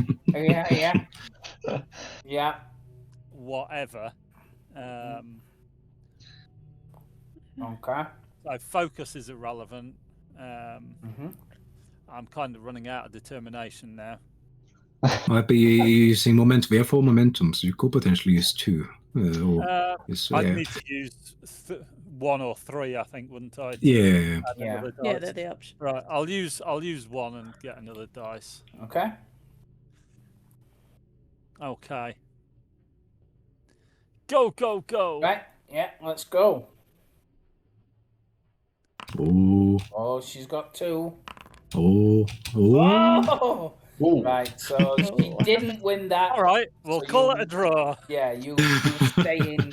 You stay in the fight on that one. Nice. So, yeah, she can't argue with a mentat saying, "Well, I kind of know everything." So, so she has to pass the initiative over. So it has to go to somebody who's not acted.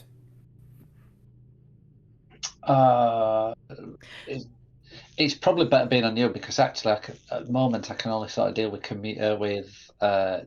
discipline as a favour for me. Well, I could do, yeah. I could slice a hand off. Yeah, and that's a good tactic. Use the Bene Gesserit to move the assets to the thing, and then you use the discipline.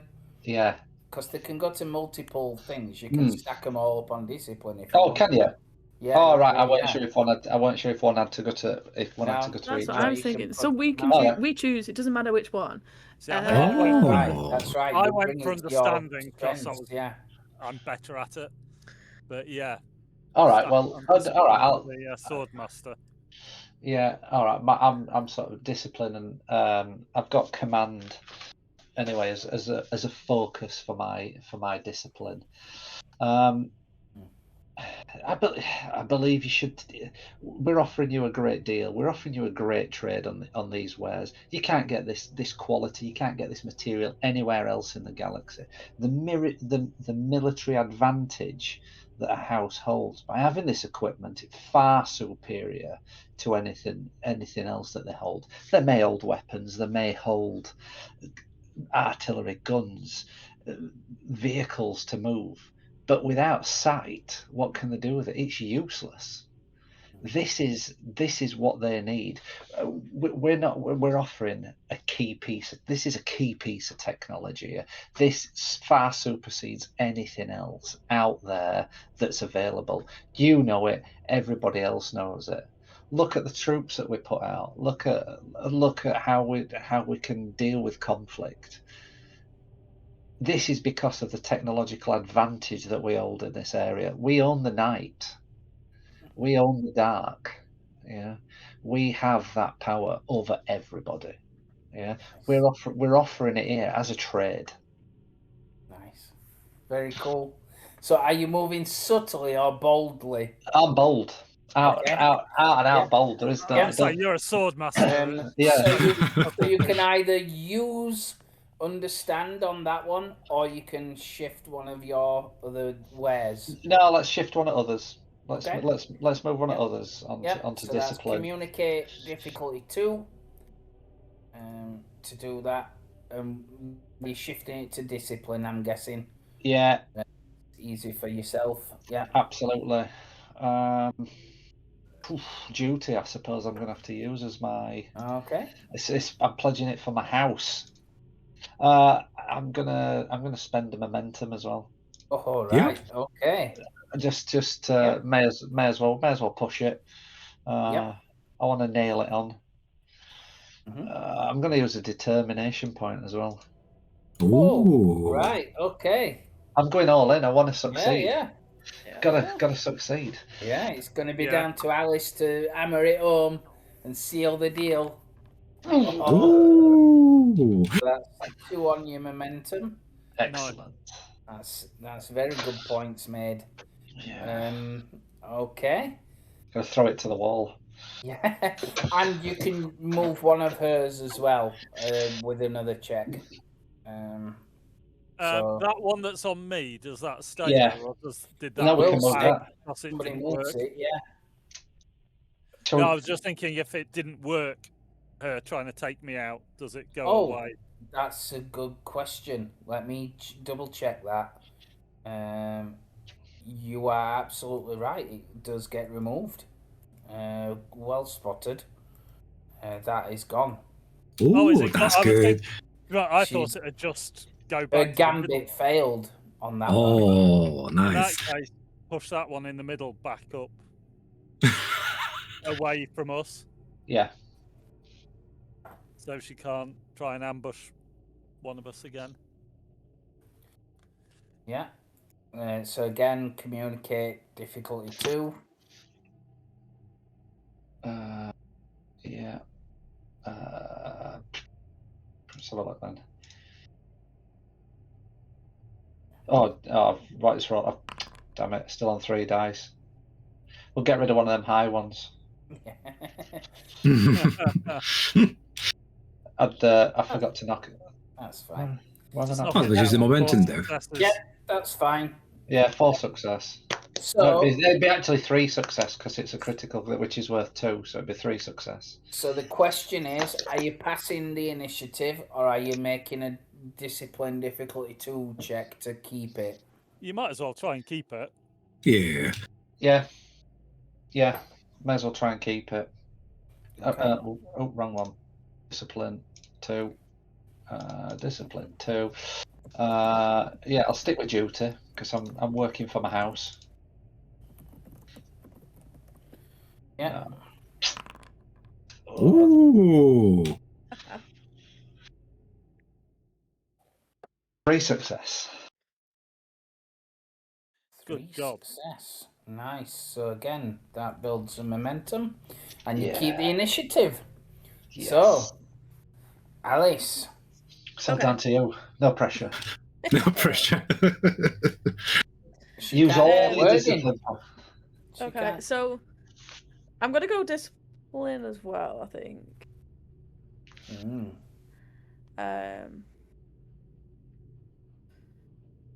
Yeah. So I'm gonna try and move it to discipline. But yeah, essentially my point is, so like on the back of what's already been said, it's like you come in here wanting us to believe that you have nothing lined up. You actually struggle to distribute and follow through with what you plan to buy. That seems like ill practice. We know that you want these. We know that you need these, and we know no matter how many you get, you will be able to pass them on for the betterment of yourself. So we have to think of the betterments of ourselves. Nice. And it's just, how badly do you want to better yourself? I love it. Okay, so which one are you moving? Are you? I'm gonna move the last one. You moving it? Okay, you're not using these to seal the deal now. One of these. You could flip. Oh yeah, so okay, so we need to get them up so there, if and you then use them, yeah, you have to get them up there, and then you have to use them. If you use them, that seals the deal, and you agree a price on that. If it's there, that's a good price for you. If it's there and that's sealed, that's a bad price for you. Oh, okay. Yeah. Okay. I think it'd be best to try and seal one. Okay. Then I think so yeah, I'll seal. So, Does it matter which?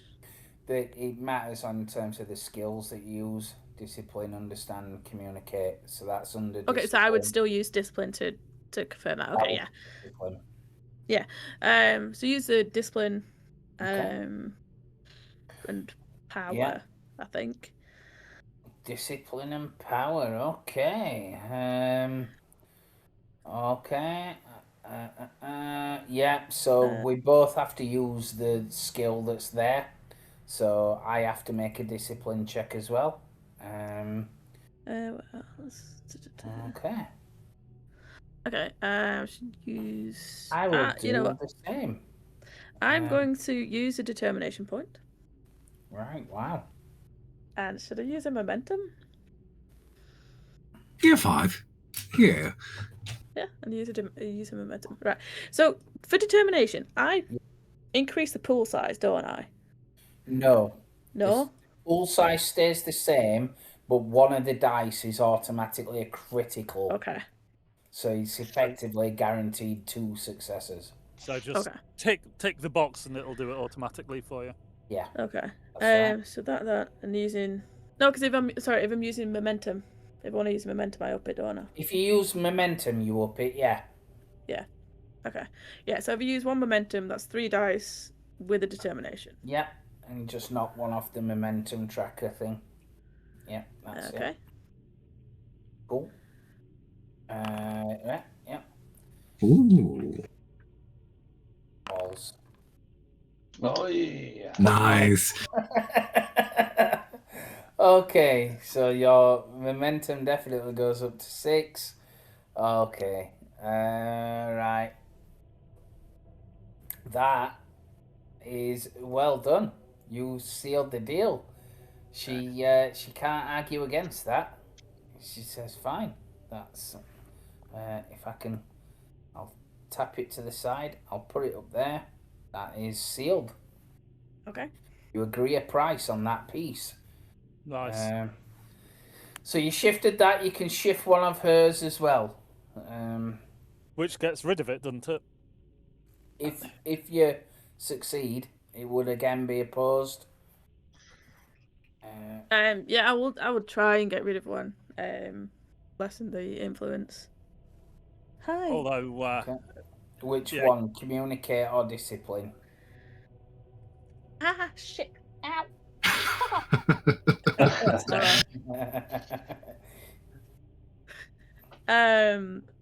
I mean, discipline's a really good skill for me, so I would choose that one.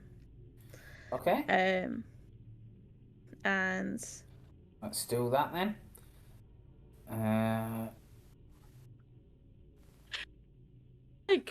So one of my focuses is composure, especially for this type of role. Can I would that help me in a way of in the face of her influence and what she's saying, and what I've said is just keeping composure. Like, she is not phasing me at all. I'm staying proud, keeping not enthusiastic, but I'm true to what I want, and no matter what she says, it's just like not phasing. Or is that too much of a stretch for composure? I think if it was in your area and Okay. you were fighting to stay in, then yes, I would say that's definitely right. Okay, that's fair. Because it's in her area, it's more her that needs to be composed. Okay. She's on the ropes.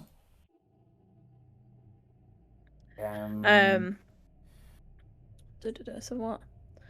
Yeah, I'll let that through. I'll not buy any dice or like that.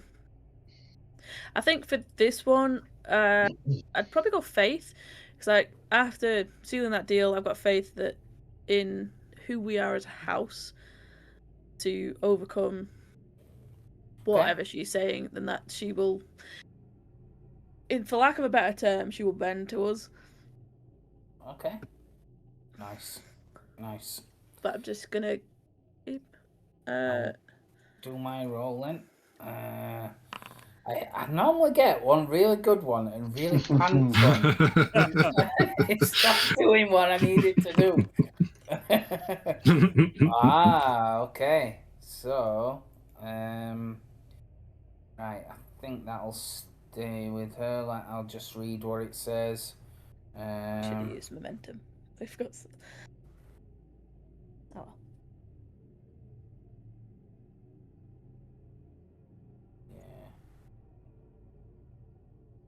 Yeah, I think it stays. Okay. Yeah. So, what were your thing that you said? Sorry, that you basically hinted that she needs you more than you need her. Yeah, it's like we know that you've already sold them. We know this, so you want to leave with them no matter what right now, because we own them. We're the only ones that have this sort of stuff. It was just leading on from what Tahir had said. So, and she'll kind of counter that by saying that, of course, we're interested in the wares, but you can't grasp what we have at our fingertips that you can benefit from. And she'll list like a couple of things, private yacht from another thing that you can borrow and all this kind of stuff. She says we can get anything anywhere at any time.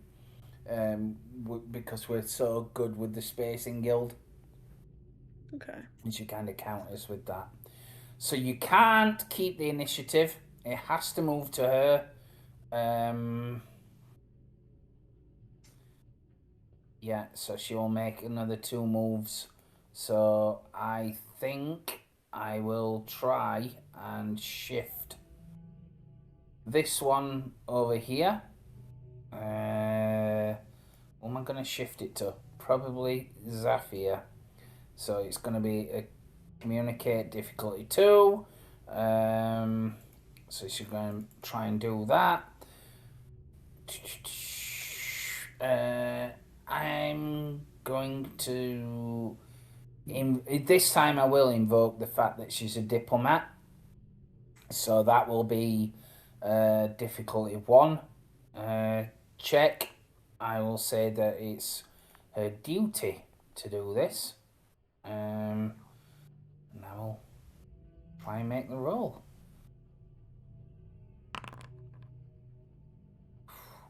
Luckily, I've done that. Yeah, and in addition to that, she can shift one of her things, can't she? So I think she'd best shift the discipline. No, the communicate one. She'll try and move that there. And she again continues to mention the benefits that you can get from this. She will use truth on that matter.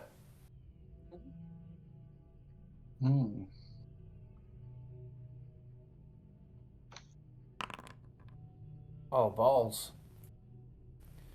And then she says, oh, I forgot. I've sold that one.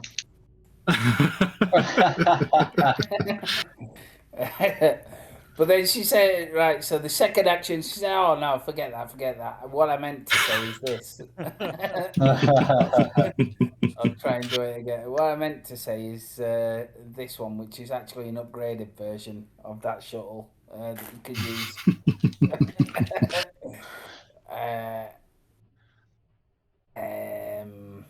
And I'll use duty on this one.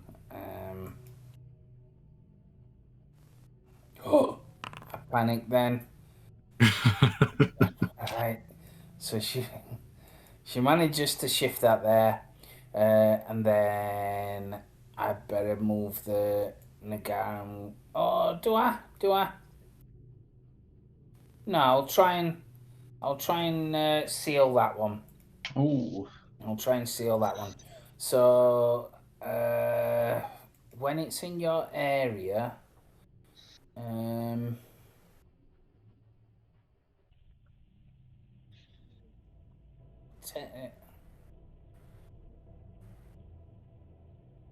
okay.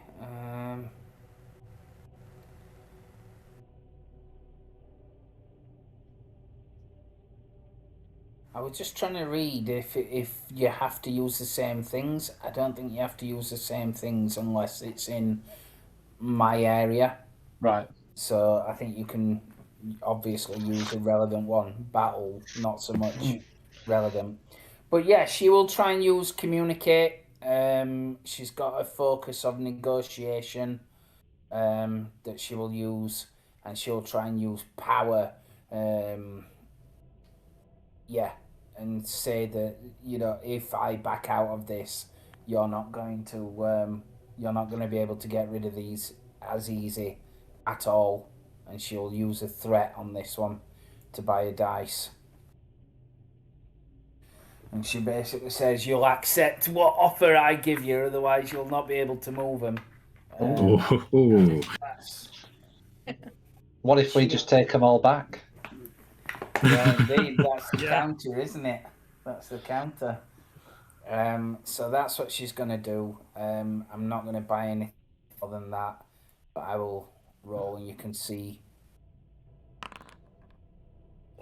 So you have to equal or beat 3. Use momentum. Yeah, use 3. We have 6 at the moment, so we might as well use half to get 2 extra. If you fail it, that's a bad price that you have you've agreed on. Well, I'm sticking with discipline, and this time I'm going to go for justice, because I want justice on the price. I want a fair price for these. You're actually getting a good product. So yeah, I am going to use 3 momentum. Oh, nice. On You're that. rolling 4 dice. So yeah.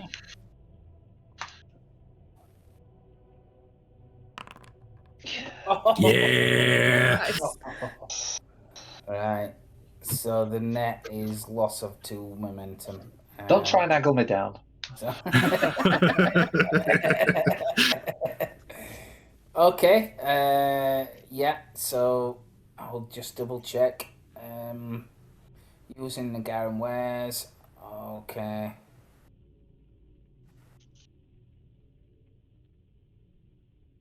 I believe you've got a good price on it. I believe that's sealed as a good price. Oh, Oh, okay. I think if she tries and fails, that's the tries and fails. yeah. They tried and died. Yeah, well, indeed, yeah. Very good, very good. I love that. Yeah. Okay. Okay. So it kind of backfires on her. And yeah, I like that. you point out that she's done that. So that was the end of her turn. She cannot keep the initiative. So I think it's back to the top. So it's whoever wants to act. Well, I've got understanding and data analysis to try and flip that top one. Oh yeah, go for it. Yeah, go for it. Wow. And I put it to you that if I don't know it, it is irrelevant, and I know the value of these goods. And seeing as you completely fluffed your lines just now, I know your weak spots in negotiation. So I would go for a truth and understanding. Okay. Oh. Stitch her up like a kipper. Understanding. So she has to use understanding. Okay. And she'll use duty. Can I use my focus of data analysis to stitch her up? Yeah. I would say that's relevant, yeah. And I might use that momentum as well, just to give myself an extra dice for a laugh. Use the free, use killer now. Killer, use 3 dice and get 2 extra. Use killer. You reckon? Not Mind you, I guess if I use, there's a fair chance of getting some momentum back. Yeah. Spend I it. should be more likely to get criticals as well. Yeah. Right, let's see what you're up against. Coam fool. Oh shit. Oh no. Yes! Oh, wow. Wow. In your face. Yeah. My overconfidence just dipped when I saw the roll, but like, oh, we got complication. So, do we get 2 momentum back for that as well? You do. You do. Ooh, nice. Okay. Take that back to the Landsrad. Yeah. In your face, chum. She's a lot less arrogant at the end of this negotiation than when she came in that room. But she has a grudging respect for you, and she will smile weakly and say thank you for a valuable lesson. These are good wares, and we will make good use of them. You're right; it is worth a fair price. I hope that your appraisal of Arrakis is just as fruitful. It's been emotional. She points to the mentor. She says, make sure you keep hold of this one. She's a very good negotiator. If you ever fancy a change, we could always use you in Chome. I'll take that.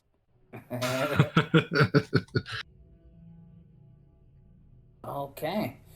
Right. So For each Nagaran ware that gets a good price, which is all 3, so 2 players can gain a determination. But there are Ooh. So is that 6 determinations effectively, altogether? yeah. But a person can only gain 3, can they? Yeah. No character may have more than 3. It says. Well, who's got how many in that case? If we've got 6 to split up between us, I've got 2. So I've got I got 2. max out at 3. So. So we're all going to end up at 3, basically, aren't we? Yeah. Okay. Nice. Nice. That is horrendous. It's for the game master, yes. This is not good. This is not good. It's a very interesting way to do it. I mean, I did not understand it at the beginning. Not gonna lie, No? it went over my head and confused the fuck out of me. But no, I get it. I like it. You It's get like the you're utilizing Or- how each character does well, but there's different ways. It's push and pull kind of thing. I like it. So Chub just done as a right touch. So if you like that, then you will love Dune: Adventures in the Imperium, because that is how conflict is resolved, whether it's a fight or not. It's a bit more abstract than a normal thing. That's effectively how conflict is resolved. You know, if it's the setting well, that's how the Dune is, from what I understand. It's more of a political game and business. Yeah. Absolutely. Well, we come in here at sort of like a mediocre position, and we've gone out much stronger than when we came in. You have. You have. Chum spitting in the tea.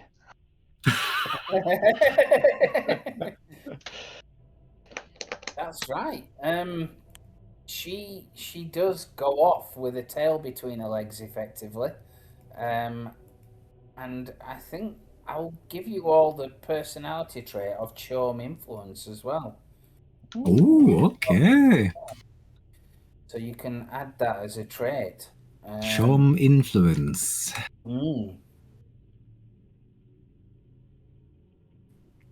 Yeah, that's right. And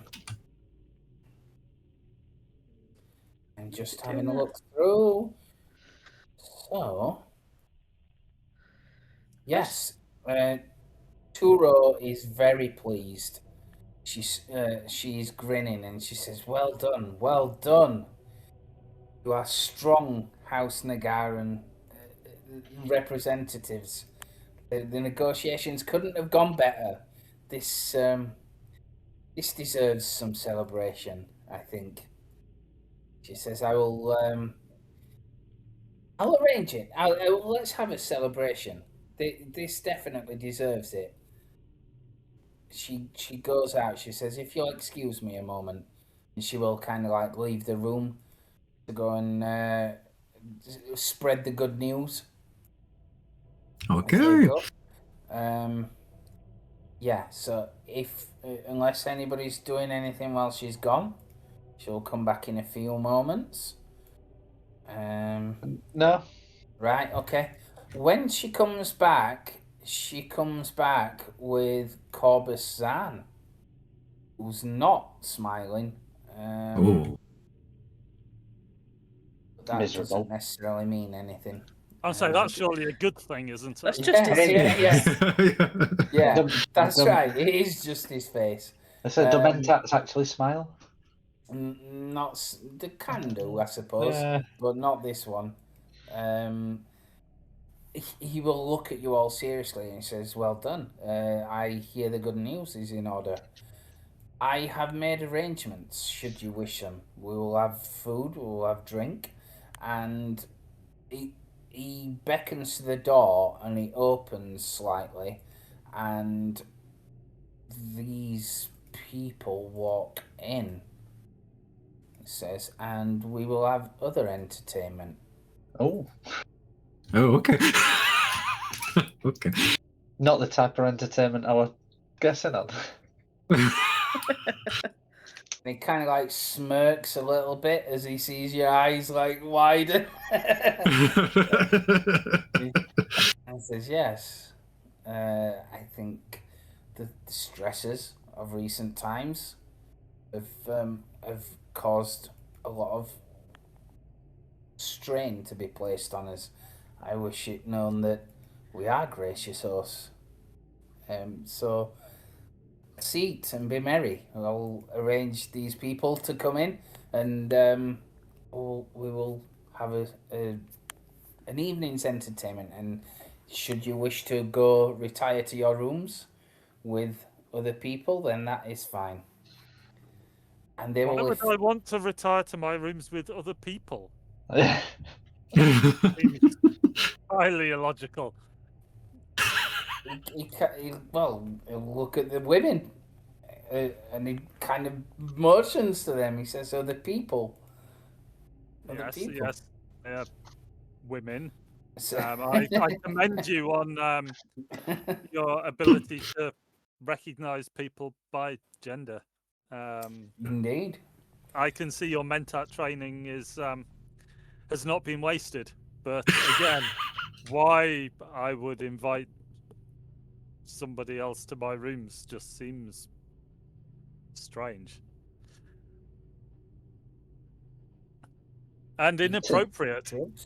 He shrugs and says, "However, And I'll- I would say probably unwise, my lord, to Jiro.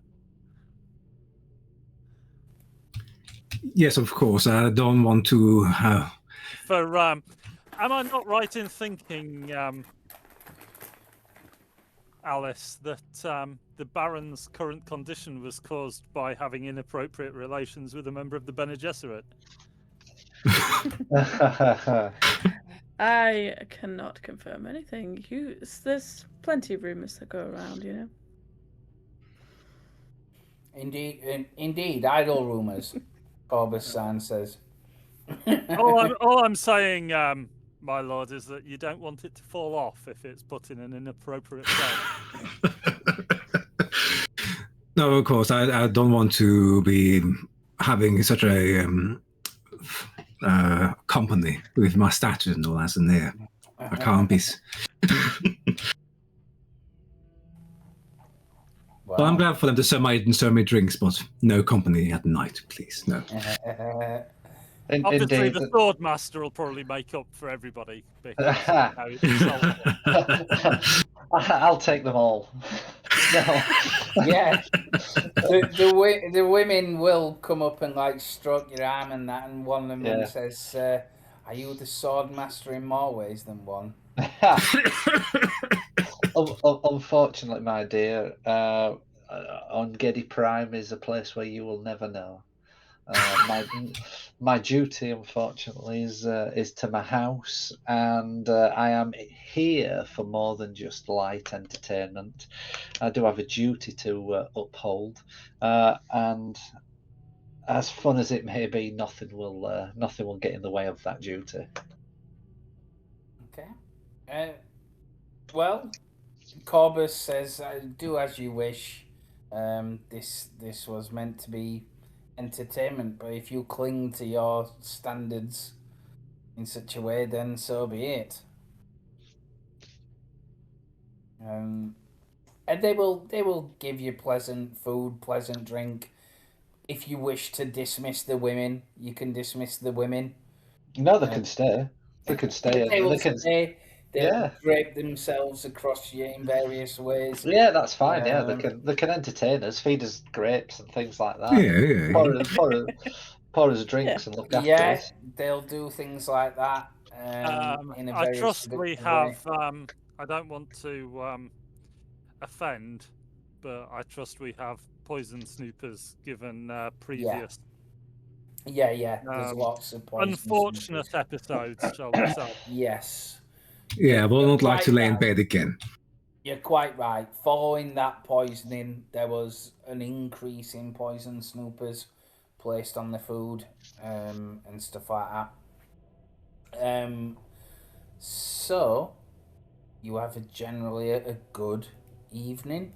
Again, if there's nothing else that you want to do, it'll go to the next day. I want to talk to Tura when she has time during this feast. Maybe Yeah, alone in the corner of the. Yeah. Yeah. I'm like talking to a corner, whispering in low voice, and says, "Does anyone else have access to my bed chambers, Turo, during the night?" No, Jiro. Your area is secure. There's guards outside. In the corridors, they're loyal guards. The Baron's own personal guard are there. There was an incident one night that kind of upset me for my own security. There was a stranger in my chamber holding there was blood on his hands, and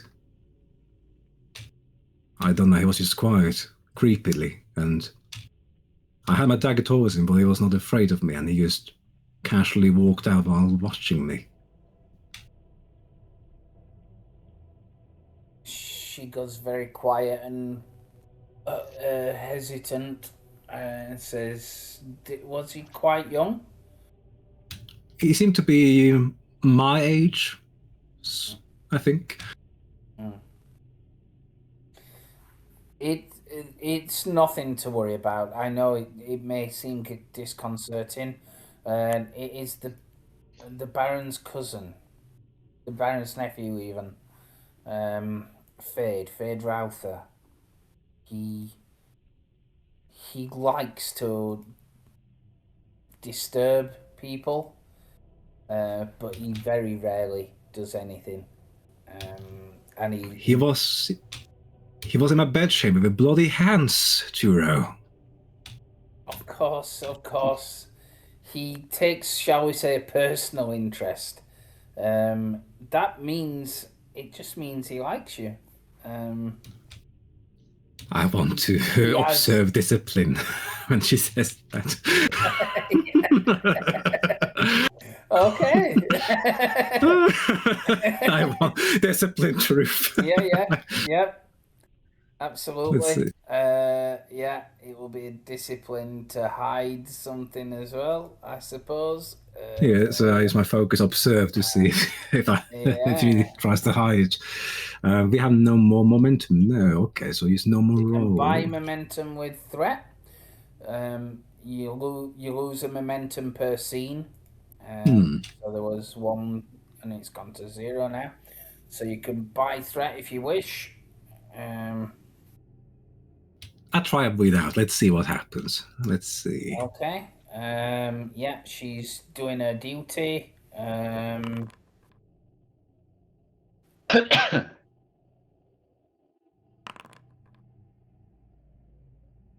She seems sincere. Okay. It just means he likes you. I hear, I'm not privy to such things, but I hear in the halls that the Baron has taken a personal interest in the poison attempt on your life. So if Fade had bloody hands, as you said, that tells me that he's perhaps questioning people. He's a very hands-on person. I sincerely wouldn't worry. They will never harm you. The Baron has given his word that you will remain unharmed on his own honor.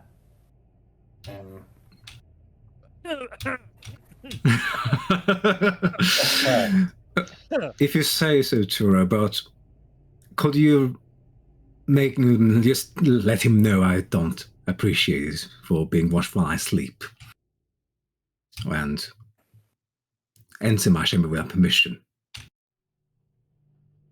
She hesitates and says, "Yes, I will let the Baron. I will let the Baron know. Yes, that you're not receptive to it, and he will speak to Fade. I'm sorry that he upset you. Truly." No, as you understand, and I am happy as long as you understand. Thank you. Of course. Yeah, so that happens, and you go back. Okay. It gets early the next morning. The lights in your room come on, they flicker on. And there is like a notice at your door, like effectively like the equivalent of a doorbell. You've got like an apartment, so your bedrooms and the kitchen goes off to it, but the main door is locked on a night, so you can't be wandering around the complex. And there is a buzz at the door, really quite early. At my dorm. At the dorm's door, basically. Oh, okay. Yeah. Let's go see who it is. Okay. Very early, yes. Wonder what could it be. It is early in the morning. You open it up, and Corbus Zahn is stood there with a very earnest look on his face. Oh. He says, Again. That is not good if he's earnest. Constantly looking earnest. His face changed.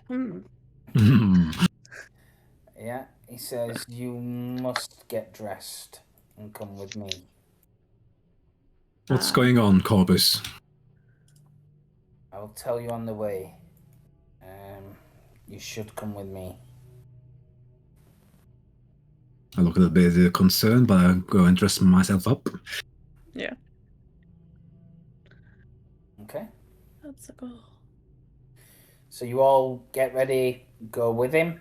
Yeah. I'll make sure I take my shield. Yeah, that's fine. That's fine. You're taken down the corridor. Around, obviously, it starts looking like a maze. Start going through a few. Takes you to a suspenser tube, where there's a car inside it, waiting to go. He sits you in it all. He gets in as well, and as it moves, he finally talks. He says, "I apologise for the lack of clarification and for disturbing your rest, but this simply could not wait." He ushers you.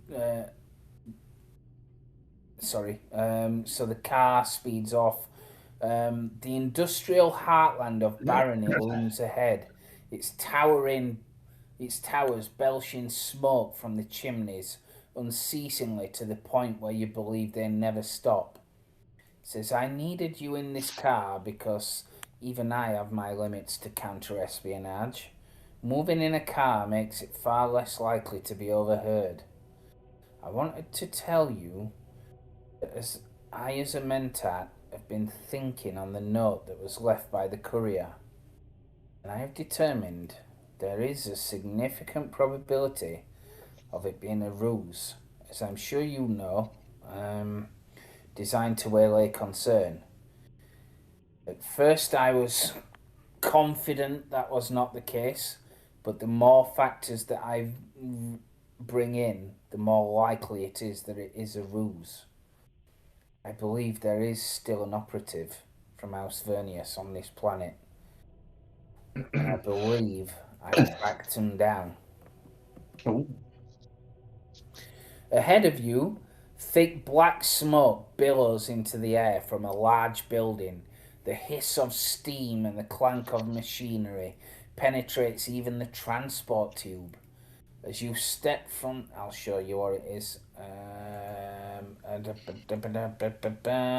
I find it... It is... Can you see that? Yep. Yeah, I can see it, yeah. This is where it takes you. Ooh. As you step from the vehicle, heat and the distinct fumes of metal manufacturing blast you in the face. Corbus Zahn gestures towards the building. This is one of our larger weapons factories, responsible for producing darts, kinjal, which are swords, and other arms. Following my computations, I have several numbers of I had the serial numbers of the assassin's weapon run through, and this was the place where it came from. Nothing unusual about that. They didn't have the house stamp on the hilt that is pressed as a quality of insurance and an identifier. This means that it was taken from the factory directly. I believe that we may find more evidence inside, and if not a Vernius agent, certainly someone in the workforce who knows where they are. I've arranged a surprise inspection under the guise of a tour. The guards are waiting outside. Okay. Yeah. So, yes, yeah. So he says, "Shall we go? Why not? Keep Yeah. your eyes peeled, Yeah. and we will see what we can find." So, with the House Vernius, would we know? Did they have a distinct look about them? Like, oh, the Harkonnen seem to be bold. Is that a kind of consistent thing that happens with different houses, or is it just All Harkonnens are Harkonnens? creepy motherfuckers. That's Mhm. what all the Harkonnens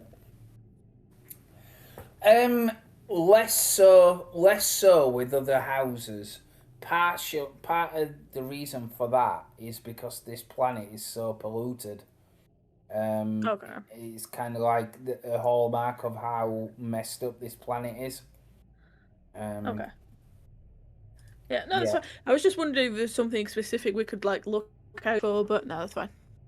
Or anybody that's not bold, I guess. Not so much. Yeah. Anybody who's not bold. That's right. Which there are some, as you saw, Nicolas guy, that Nicola guy. He's not bold. Niran Ran, he's not bold. But people that tend to be born of Harkonnen or have spent a long time here get very pale and go bold. So, okay. Right. So you head on inside. Harkonnen plant map. So, takes you in here. This is the factory where you are. Okay. And you get this kind of. I'll show you a picture of kind of more what it looks like as well. This is more what it looks like. But you're inside and you can hear lots of different things. Okay, so there is a factory boss there as you go in, and he starts taking you around. He looks more like a slave than a boss. He, again, just like what you said, he is bold, he is pale, he's slightly overweight, and he's wearing like the white PVC coveralls that they have, that a lot of them have. Takes you round, starts showing you different areas. He's very deferent, defers to you all, very respectful. They point out like what they do and how they do it and how efficient, especially how efficient they are. But you can see there's not a lot of people in this factory that are having a good time. You get the impression a lot of these people are slaves. And I suppose you could, if you want to make an observation check, you might be able to find some things out. Yeah. I will do that with my discipline observe focus. Observation. And now Observation. I will use duty to try to find the spy or the provider that I was trying to attempt on my life. Let's see. Yeah. Focus, yes, and roll.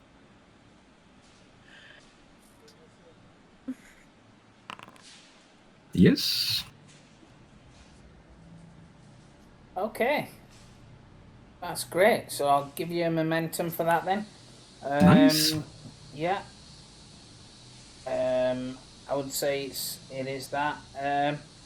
So with that kind of success, like I said, you go around, you could see a lot of people are not having a good time. They are pretty much slaves. A lot of them are Harkonnen born and bred by being like there isn't a single hair follicle on their head.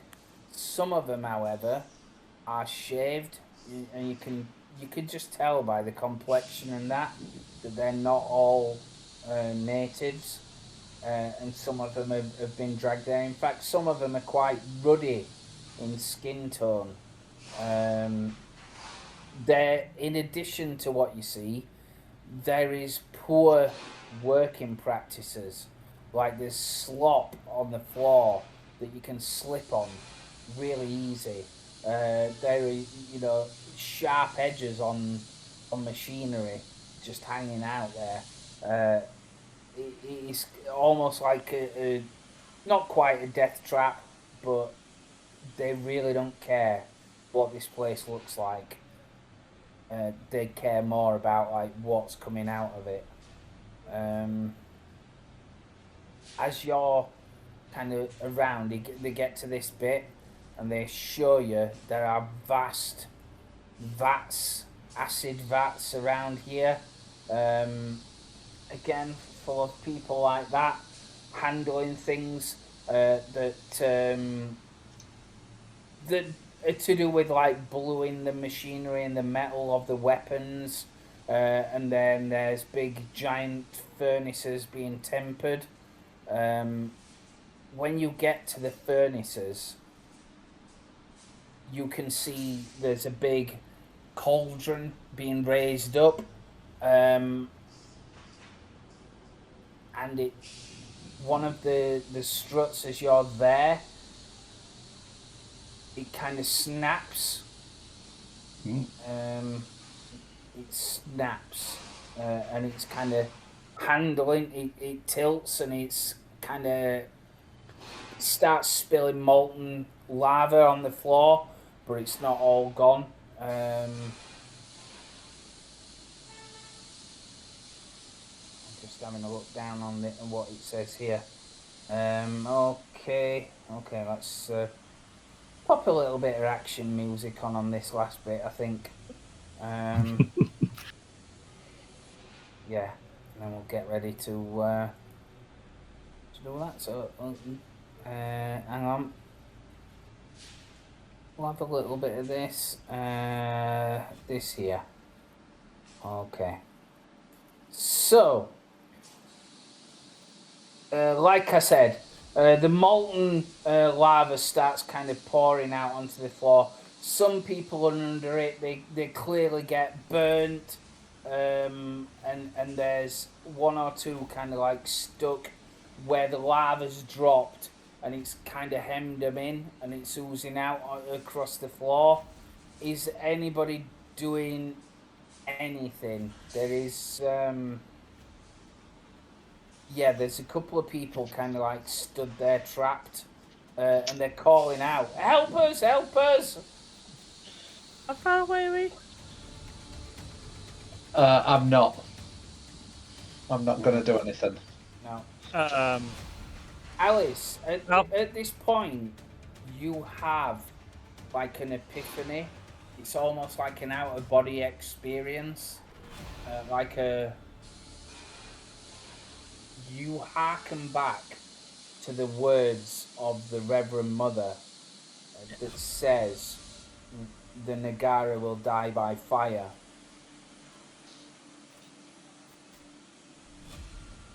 And I suppose actually, on that might be quite a nice cliffhanger to end on. No.